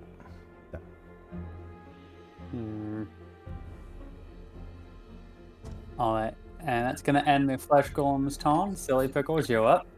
Alright, Silly Pickles is going to compel the flesh golem to attack this bandit leader on the ground. Okay. Nice. With advantage. That is 12 bludgeoning damage. Woohoo! I was hoping that would finish her off. Nope. Not taking that much damage yet. I don't think I can do any bonus actions right now. So, shit. I probably should have left. Oh well. Live and learn.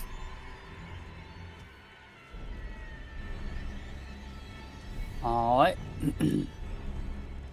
Alright, Halia is going to use half of her movement to stand back up. And she is going to do 3 scimitar attacks against Dolce. 1, miss. 2, crit miss.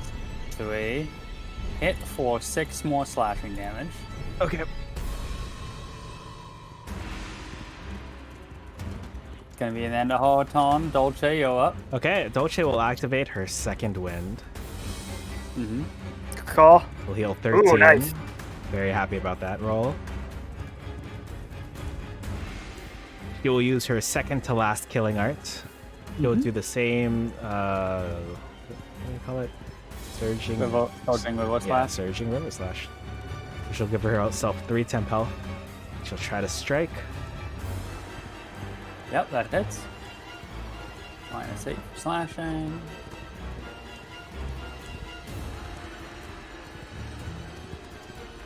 Succeeds the strength save this time. It's okay. She'll use the extra attack feature. Uh-huh. And she'll strike again. Yep, that'll hit. Alright.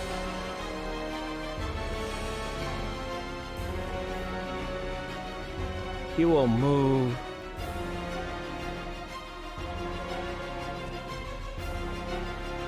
He will move. No, she can't move because then she'll trigger an attack of opportunity. I'll end her turn. Okay. I'm sorry.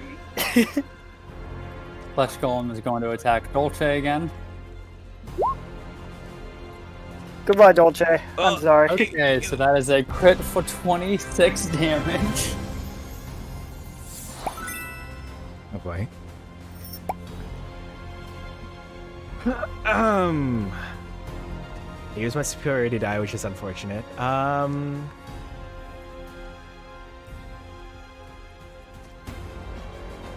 Yep. All right, I drop. All of Dolce's bones are crushed instantly. Man, plus the 13 on the second win too. Yeah. Silly Pickles, you are up. Okay, well, for now, I'm gonna just try and kill this bandit captain before I try anything else. So, No idea. Bonk. So that bandit captain is reduced to... so you know in Tom and Jerry when one of the characters would like slam into a wall and just get reduced to like a little platform with feet? yeah. Yeah. That's basically what's happened to Hoya here. She is just a like perfectly round and flat, like very short cylinder of bandit captain, wearing a now very flat dress vampire costume. Okay. Can't make that return I'm to at Party my City now. turn. I have a very stupid plan that might not even work, but it'll be really funny if it does. So, but I'll end my turn. Okay, Dolce, give me a death save. All right, let's do this. All right. 1 down, so close. So close to that 20. I forget, is the 20 just instantly back up, or is it just 2 successes? Instantly 1 health. Nice. Flesh Golem is up.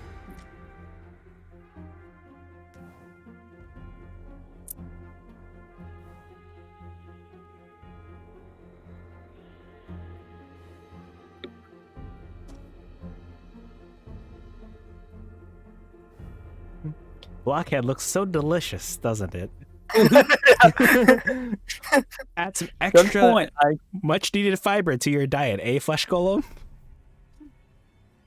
I'm gonna roll a d4. To select the target. I respect On it. an even It will not attack you. On an odd, it will attack you.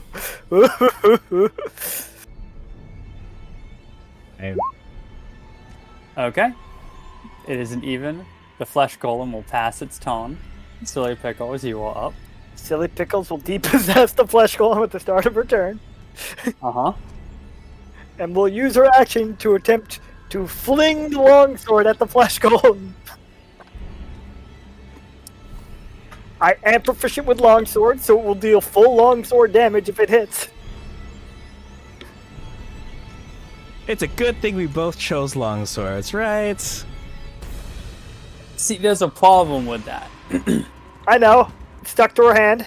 It's stuck to her hand, but more specifically, I have never let it go more than like 2 feet away from her hand when flung. Mm-hmm.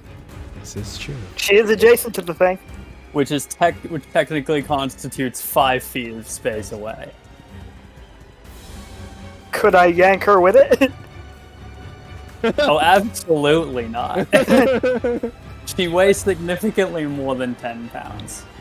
I will allow it under the caveat of outside of like this specific fight, I will not allow it otherwise. We're gonna weaken at Bernie's Dolce, but just specifically using the sword. Exactly. Well, my thought process is Dolce's arms are a couple of feet long, and the sword is probably a couple of feet long. So, from where she is right now, you don't really get the option to like move her Yeah, arm right. most of the way and then fling the sword the Yeah. rest. Okay. You just have to fling the sword from where it is. Regardless, while it is next to her, I will allow it. Fair enough. Alright. So it's just a standard longsword for the purposes of attacks? Yep. So, That's alright. all it is. Ha! So you do hit. Oh, they're just like healthy. Okay. Alright.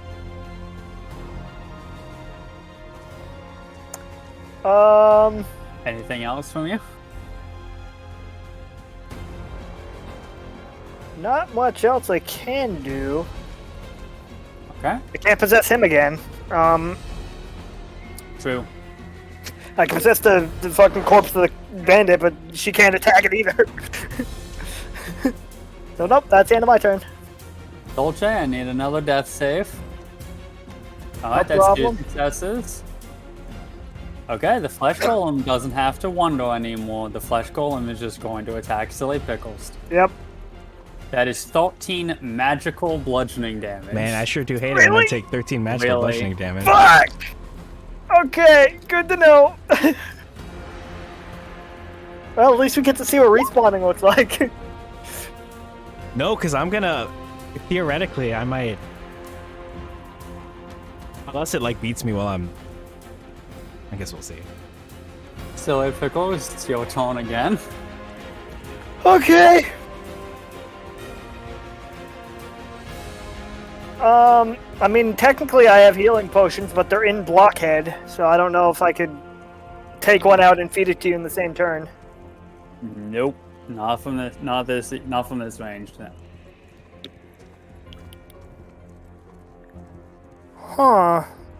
Huh. If I run away, then Dolce's dead forever.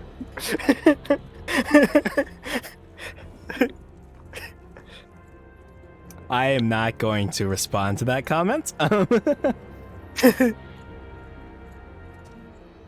If you run away, Dolce is dead forever. If you stay and fight, you both have to put your like genuine faith that a devil has not like lied to you or thrown in some extra conditions on your Yep. respawn. Oh, I didn't even think about extra conditions. Assuming it's actually even a real devil and not just someone talking out of a statue. This is a flesh golem. It probably has like fucking 100 health. Very close. Very close to it, yeah. I'm All glad right, I'm and unconscious slightly right now. Yeah, the boss is about to die. You're the lucky one. As an action, I will move Blockhead over here Uh-huh. and hopefully open him up. Sure. You're just like, give me 12 seconds, Dolce. I'll be right back. Yep, pretty much. As a bonus action, I will use one of my hit dice, which I have to set to a d6 again, motherfucker. That's not going to save me. There was an attempt. And I'll call it there. Dolce, give me a death save. Uh-oh, all Failure. right. Uh-oh. Flesh Golem is going to attack Silly Pickles again. Oh! 14 magical bludgeoning damage. Okay.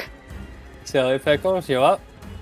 I will use an action to give a healing potion to Dolce. Uh-huh. Okay. You get 7 health back. Hooray. I Hooray. forget, does that wipe out whole death save history? Yep. Cool. Now what?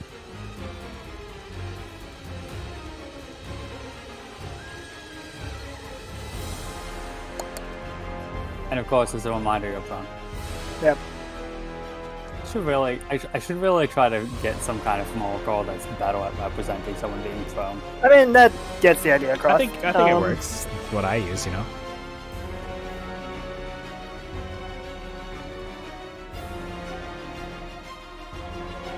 And I will. How much damage is this thing dealing? Fucking 2d8 plus 4. Okay, that's an average of a lot of damage. Huh.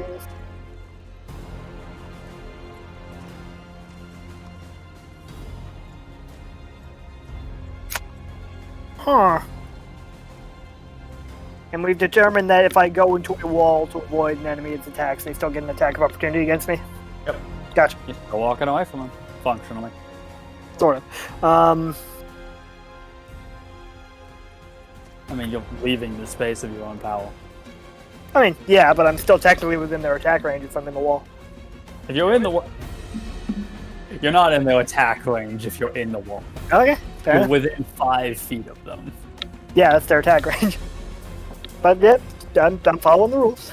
That's why I asked.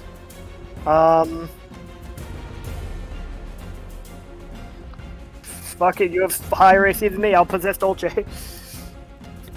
Oh god, we're doing this again? Dead. What else you want me to do?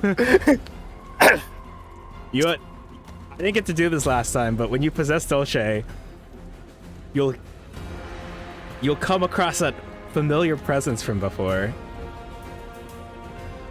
Yeah, hi. Hi, what's going on out there? Dolce's dying. What? Gotta get her out of here. All right, Who are you? we don't have this time to unpack all that. What's the meme? Alright. Oh, come on, you're not even gonna give a name to start adding some I confusion. think I gave it last time, but yeah, she'll say Oh, you did? I'm. Oh wait, I thought she did say I'm Dolce because this is the part where Braylif didn't believe me at the time and was like, "No, you're not." I Maybe. don't believe that happened. I know that you possessed. I know that. I don't think you had much time for a conversation. I don't know. Okay. Well, she'll say, I don't remember that. "I'm Dolce. Nice to meet you."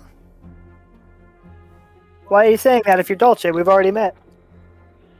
Yeah. Sorry, I forget things. What's your name again? Silly Pickles doesn't respond and ends her turn. Wow. All right. I humor you with conversation. This is how you respond. Amazing. Dolce, you're up. Okay. All right. You're also still on the ground. Yep. Yep. Dolce will spend half her movement to get up. Sounds reasonable.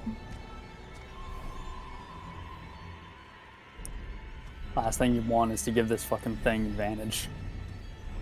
True, true. She will use her free action to pick up Blockhead. Uh-huh.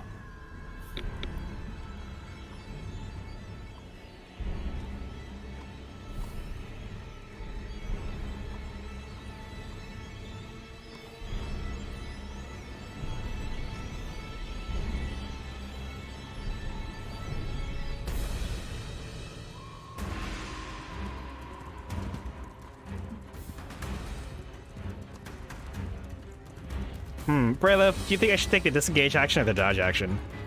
Well, I hate this. you only have 15 feet of movement left, and I assume this thing can keep up with you regardless. So, kind of fucked regardless. So I guess dodge. I will take the dodge action. Yeah. At the very least, I can help.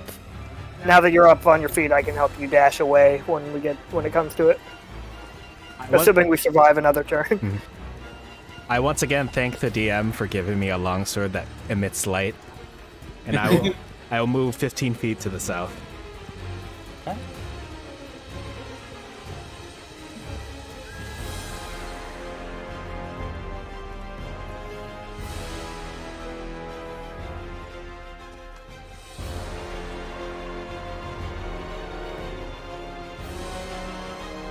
All right. Is that the end of your turn then? I think so. Yes. 1, 2, 3, 4. Single slam attack at disadvantage. I That is will. a 17 with 19 bludgeoning damage. Oh, thank goodness for defensive duelist. Oh boy.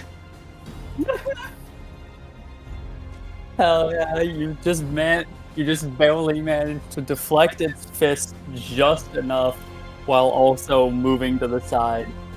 Its single meaty fist collides into the stone, shattering it and driving solids of rock in several directions. A small pebble hits you in the cheek. Oh man, that could have been my face or my chest. So, Pickle, it's your turn. Alright. I am going to have her dash 30 feet to the right. Uh-huh. 1, 2, 3, 4, 5, 6. Yeah, fair enough. Sit in the bone farm. Yeah. It's like, oh, you need You a didn't, rest, you right? didn't win. Exactly, you didn't win. Oh my. Me playing any competitive card game. No, you can't kill me. I'm gonna kill myself first. You idiot, that's just called playing a mill deck. That's exactly how I'm playing anyway. Alright, is that the end of your turn, Silly Pickles? Yep. Dolce, you're up. Okay, Tosha will go 5, 10, Fuck outta here. 50, 20, 25, 30. We'll take the dash action. 35, 40, 45, 50, 55, 60.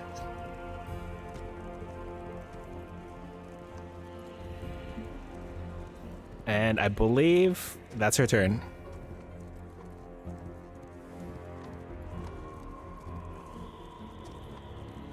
Two, three, four, five, six. 1, 2, 3, 4, 5, 6. So we hear the fucking lumbering footsteps behind it. It doesn't sound like lumbering footsteps at this point. You can hear a bellowing roar of rage and hear very thunderous footsteps coming at you uncomfortably quickly. Silly Pickles, you're up. Dash down the hallway. Oh, right. Sorry. I forget that you... Even though you're possessing my character, I'm in control of the token 5, 10, 15. Can you change the direction? Or is it like... Theoretically, I can, yeah. Oh, okay, 5, 10, 15, I 20, assume that's 25, intent. 30. Oh, Okay. I just didn't know if it was like a one direction situation. Not as far as I'm aware. Like the band. Yeah. And then it's the end of my turn. Dolce, you're up. Alright, Dolce will go 5, 10, 15, 20, 25, 30.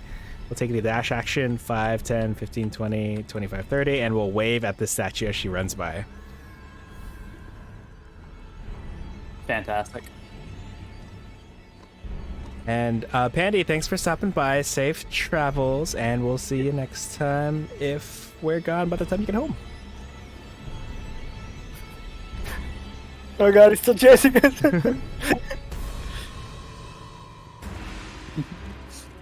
We can't even cut it with ranged attacks this time. So all we got is a fucking longsword. The cursed longsword that I can't use in the ranged attack. Yeah, this. My kingdom for firebolt or whatever.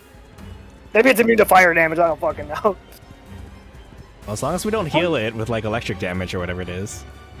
Oh yeah, that's right. I forgot.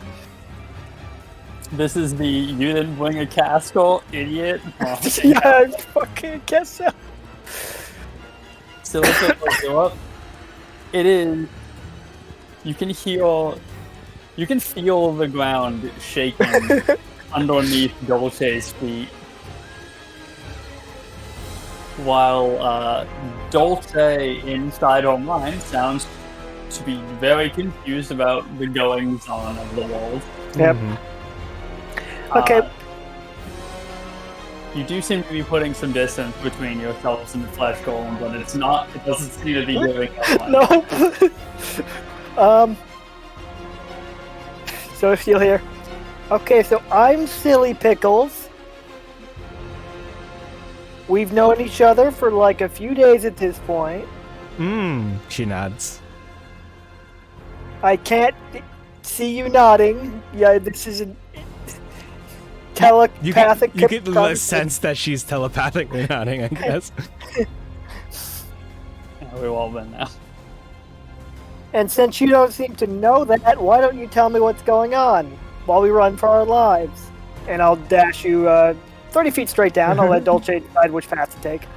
10, 15, 20, 25, 30. Let's throw the golem into the shop and see what happens. I don't want to move towards a dead end this close. Yeah, I know. But think of how funny it'll be. Yeah, like banging on the door. Let us in. Let me in. So she'll say, well, I'm the original Dolce. I actually haven't been around for a long time, let's say, so I have no idea what's going on out there. What? Well, you see, I died. Join the club. Oh, wait, did you die? Are you me You're too? being possessed by a ghost right now. Oh. You're not my ghost, are you? Wow, that would be a mindfuck, but no, I don't think Yeah, so. wouldn't that be? Huh. Quick, what's your opinion of redheads? I mean, they're cool. Okay, so you're not my ghost.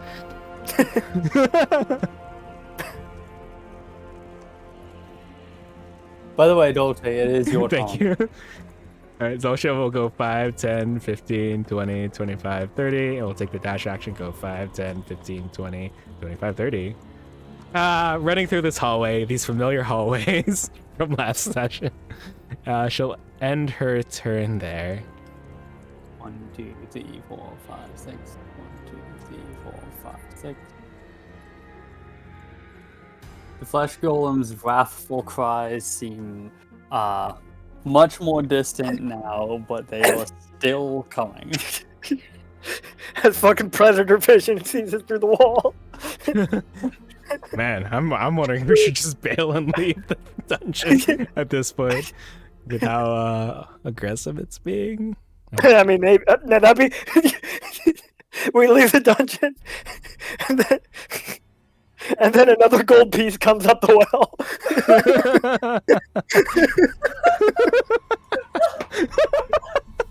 Ah, fuck. Ah, fuck. Don't put ideas in the DM's head, Brilla.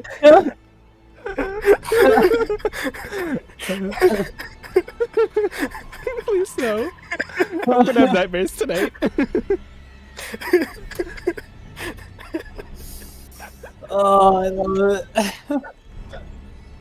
it. Okay, Dash, get the fuck out of here. Alright, 5, 10, 15, 20. I'm gonna die.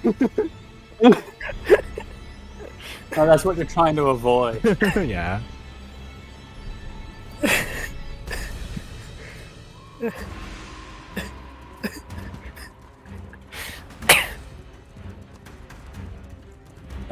So that was Silly Pickles dash just now. So Dolce, you're up. She'll go 5, 10, 15, 20, 25, 30. Tap, dash, 5, 10, 15, 20, 25, 30.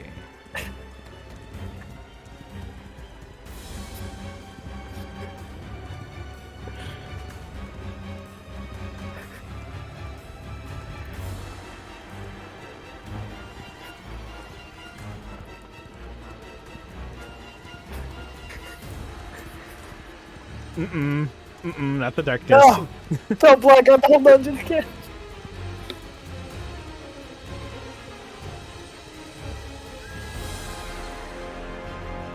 The screaming in the song is apt. Or the whinny of the horse? I'm not sure what that was. I don't know. Silly Pickles, you're up. You can hear its voice echoing through the halls. It's hard to tell exactly where it is now. Just crashes through the wall like Mr. X. Oh yeah, just like the Kool-Aid man. You have no idea how tempting it is. Yeah, that How- thing sounded so pretty meaty. It just comes around this corner. It just teleports like Mr. X. No, it's the meme from Emperor's New Groove. By all accounts, it doesn't make sense as we pull down like a map to figure out how he got there. And you guys get to the entrance of the dungeon and it's just there. Terrifying. You get to the room with Malial and the statue has been replaced with the flesh golem. Oh my god. We leave the dungeon and the flesh golem was the one lifting the bucket. That's some Scooby-Doo shit. I love this. I love this.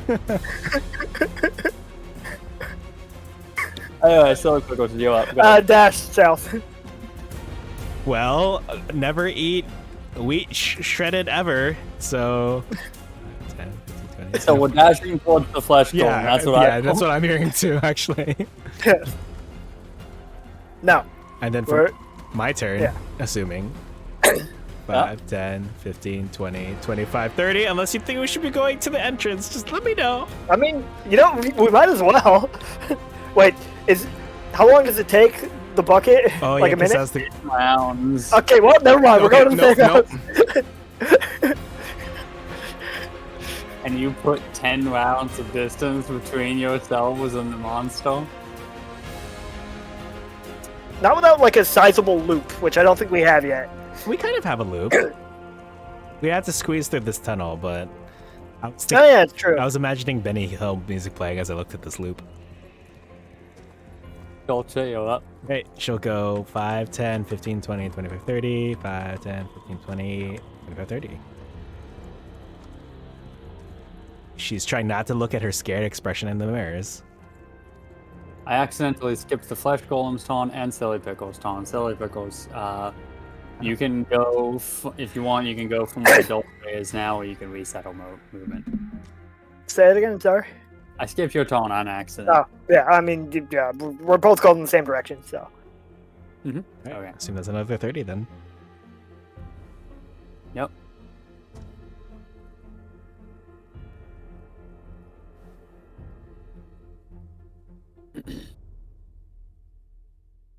Alright, is that the end of your movement?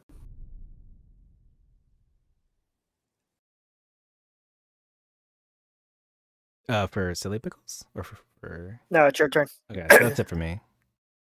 Okay.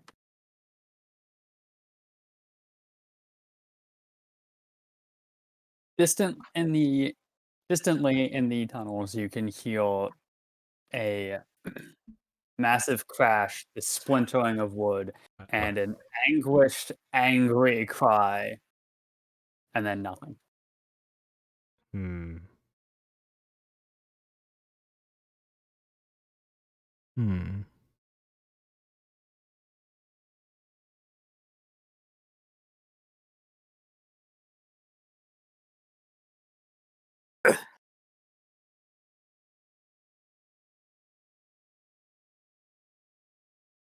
To your knowledge, you have escaped the flesh golem, though maybe it's a little presumptuous or arrogant to assume that it's done.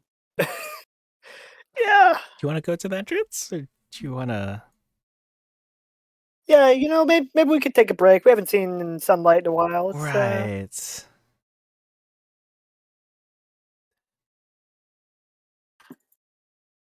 Right.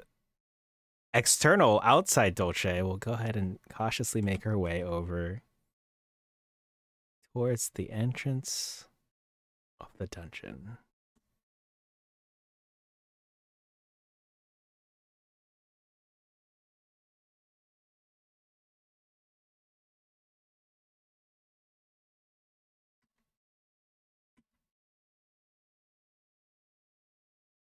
She will put one of her last 2 gold pieces in the bucket. Okay. And does she have to like pull something? Or does it no?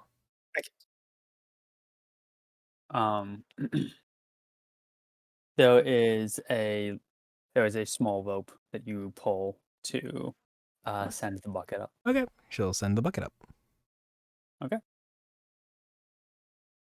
Over the course of a minute, the bucket goes up. It takes about 30-40 seconds for you to send the bucket up, and then it takes about a minute for the rope pulley to come down to pick you up. Okay. Dolce will bring blockhead over. Yep. And we'll work. She'll sigh and nervously look around, look over at the wall where I think they know people could be peeking through, and will sit in. Okay. Over the course of another minute, the two of you and Blockhead are successfully pulled back up to the Yawning Portal Tavern. For the most part, it is another normal day up in the tavern, but off in the distance, you hear one person kind of snap. Not so loud as to be a shout, but loud enough that it can still be pretty clearly heard from here. Fuck, they're back! And then you hear another person pretty much immediately say, "Ha! Pay up." Yep, I did make note of the bets that were against us. According to my notes, 5. No, that was someone else. 5 gold, 10 minutes. Someone else. 10 gold says the wizard. Oh, that's someone else. Never mind. I know people were betting on us though. What people love an all right, underdog. what you bet on us? She'll call over to him. Wait, what did you say? All right, what did you bet on us? Are you calling this? Were you saying this too? Just the people that said that? Yes, I'm asking what the bet was. The guy who lost dejectedly says 10 silver. 10 silver? Sorry. I think Dolce's actually too tired to retort, but clearly we're worth more than that.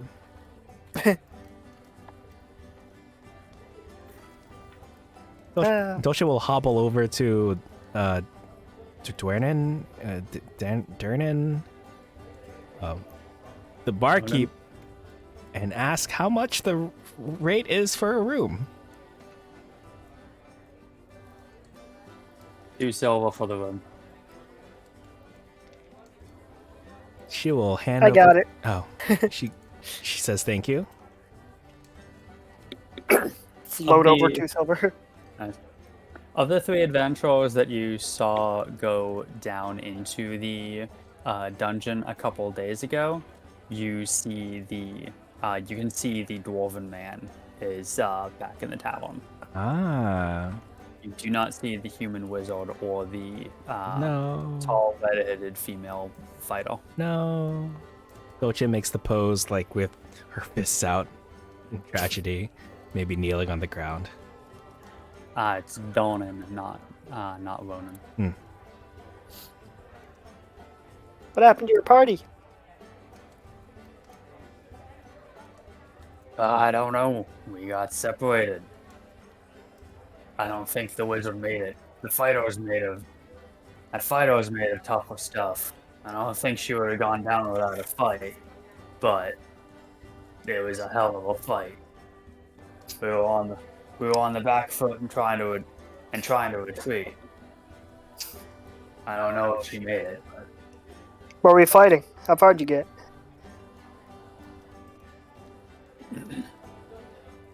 we were fighting a surprising number of goblins and bugbears. Mm. A bloody battalion, I swear. Nope, yep, I believe you. That's for sure. Yeah, we ran into some of them. Well, I'm glad you two managed to make it out all right. Thanks. You too. Barely. We've scraped by a few times. Yep, feels like every week. I mean, feels like every day. Look, I'm not going back into that. I'm not going back into that dungeon. It's a death trap, and there's nothing down there worth dying for. No offense, he says to Silver Pickles. She giggled. I appreciate that you said no offense to that. But if you two do end up going back down, if you can bring me something to, Proof? if you can bring me some kind of proof of Oh. fates of my companions, I'd appreciate it. I would like something to bring to their families. Some amount of closure, you know. Of course. Did they have anything noteworthy on them? Not that I can note. I'm sure we'll know it when we see it. We'll keep an eye out. My heart We goes won't. out to you.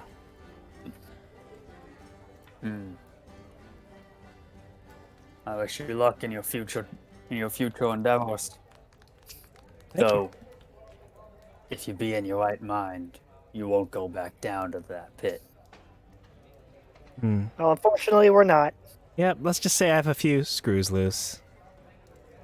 Yeah, we should talk about that. Talk about what's there to talk about, you know? There's nothing to talk about. Around this time, the guy stops really paying all that much attention to you guys. It goes back to basically just having a PTSD 1,000-yard stare. So, Dialogue loops from here. so Silly Pickles will say, "So who are you really?" Can you roll? Sorry, I forgot I'm not the DM. I would like to ask for some sort of persuasion check if possible. Yeah, no problem. Yeah, sure. Give me persuasion. What would you want that to be contested by? Doesn't necessarily even have to be a contest, but it can just be lightning determining whether that roll is good enough. Yeah, or our DM. Like, I was just thinking a DC actually for this, not necessarily a contested roll. Alright. Did you have a DC in mind? Not You really. okay? Yeah, I know. I'm torn because I feel like I kind of want to take this advantage here because, you know, Silly Pickles and Dolce have been traveling, you know, life or death situations together. So, yeah, I think she'd be willing to divulge information to you, but she'd probably do it back at the room and not necessarily here in public. We can talk about it in private if you want. So say, yeah, let's just get to this room that we've got now, thanks to you putting up the money for it. All right, we'll head up to our room. I have neither a map nor songs for Oh, them. yeah, it's So I fine. did That's not okay. expect you guys to pretty much ever come back here. Yeah, I didn't expect it either.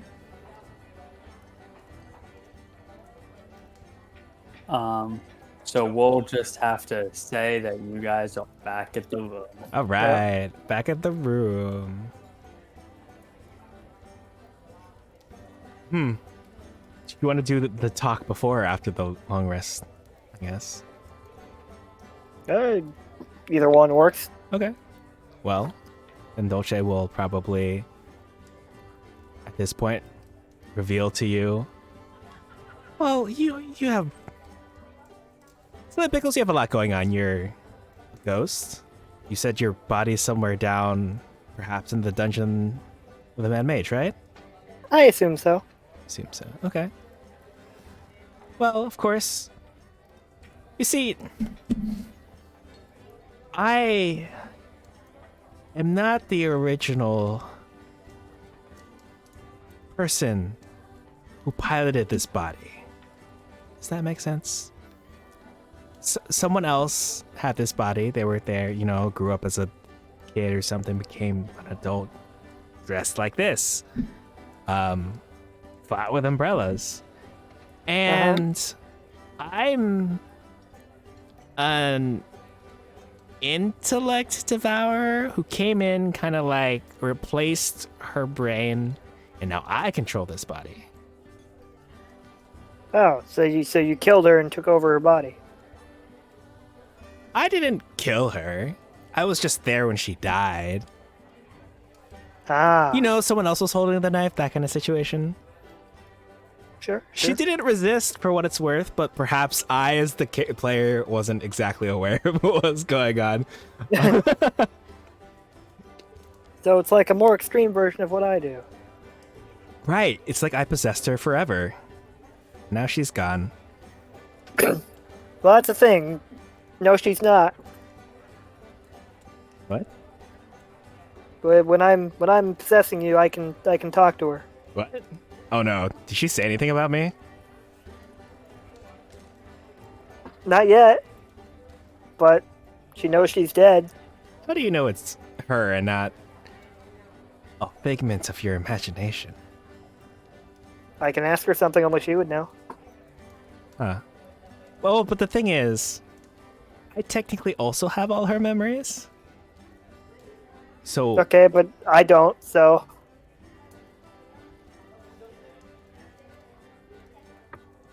So, it would still work to convince you, I assume. Oh.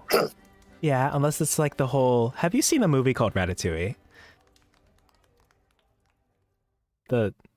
Silly pickle fleas. No. So, like, some figments of some imaginary, like figments of your imagination only have the memories that you have anyway. So there's no new knowledge to be gained in either direction. Oh, thank you. Oh, a little map situation. Right, but surely if she says something that you know that I don't know, then that would mean it's not a hallucination, right? Right, I guess it's not one of your hallucinations, yeah. Okay. Alright. I like this plan. We'll find out what's going on. You can ask her a question and we'll see what she answers with. Well, what should I ask?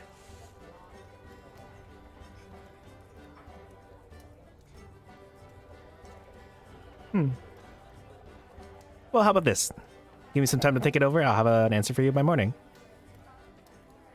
Okay. I'm pretty tired as is. Do you sleep? I forget. Nope. Okay. Well, I'm just gonna go lie my head down. And she'll pass out.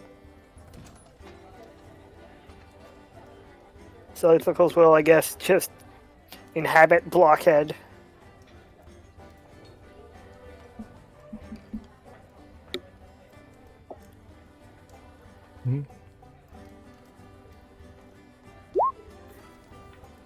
Oh, that's cute.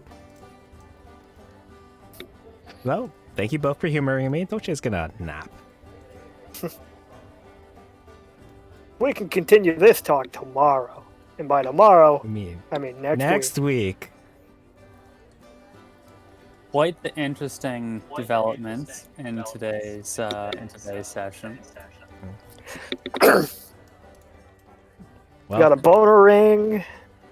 God, I We forgot have a about the new ring. Terminator chasing us down. Yeah, I'm excited to rewatch this clip later. 2 clips even. I love the title. Being chased by the Terminator Flesh Gold.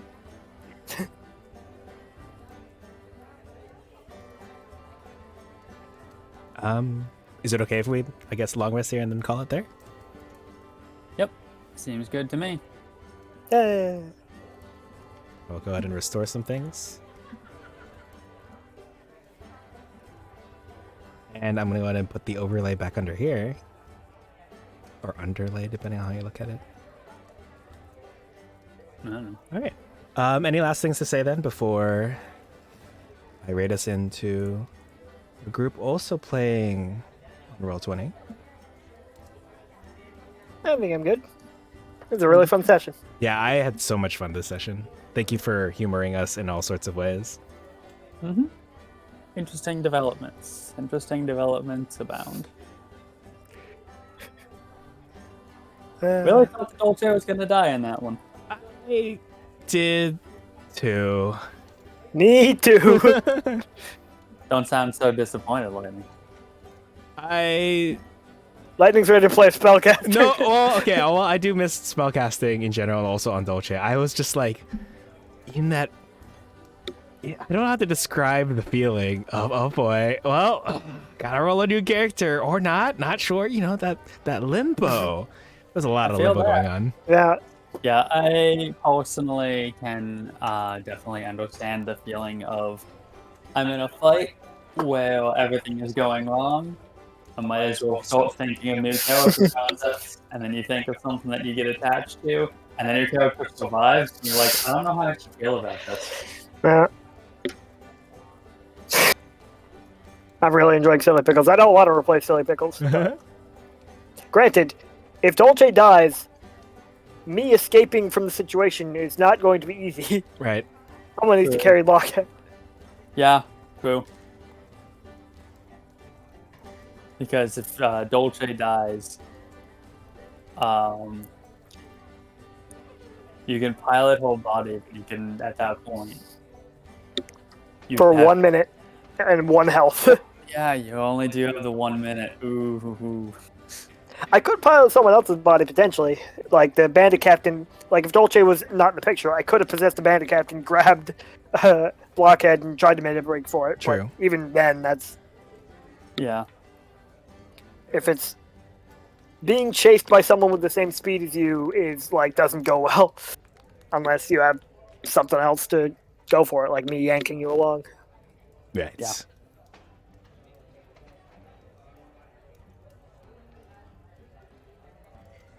Okay. Anything else before I do the usual, hey, catch us Friday, catch us next Wednesday? Nope. Nope, I'm good. I'm good. Okay, well, thank you all for coming then. Thank you both for the session. Thank you to our DM for DMing. DMing, of course, is very important. A lot of hard work behind it. Fun session. Catch us next Wednesday at around 10:30 Eastern for more Dungeon of the Mad Mage, Dungeon of the Sad Sage, depending on whatever you want to call it. And catch us this Friday at 10 Eastern-ish as we do Journeys Through the Radiant Citadel. Episode 4 for that one. The party, which will be these two, because I'll be DMing for that, is going to start a brand new adventure. It's road trip time. I'm very excited for them. Yay! I'm looking forward to it. Yeah. Right. We're gonna We're gonna raid into Goat Chimera. They have just finished a combat encounter, and they're at some sort of coastal town. Not sure what's going on, but we'll find out. Cool. Well, have a good one, everyone. Bye. Later. All right.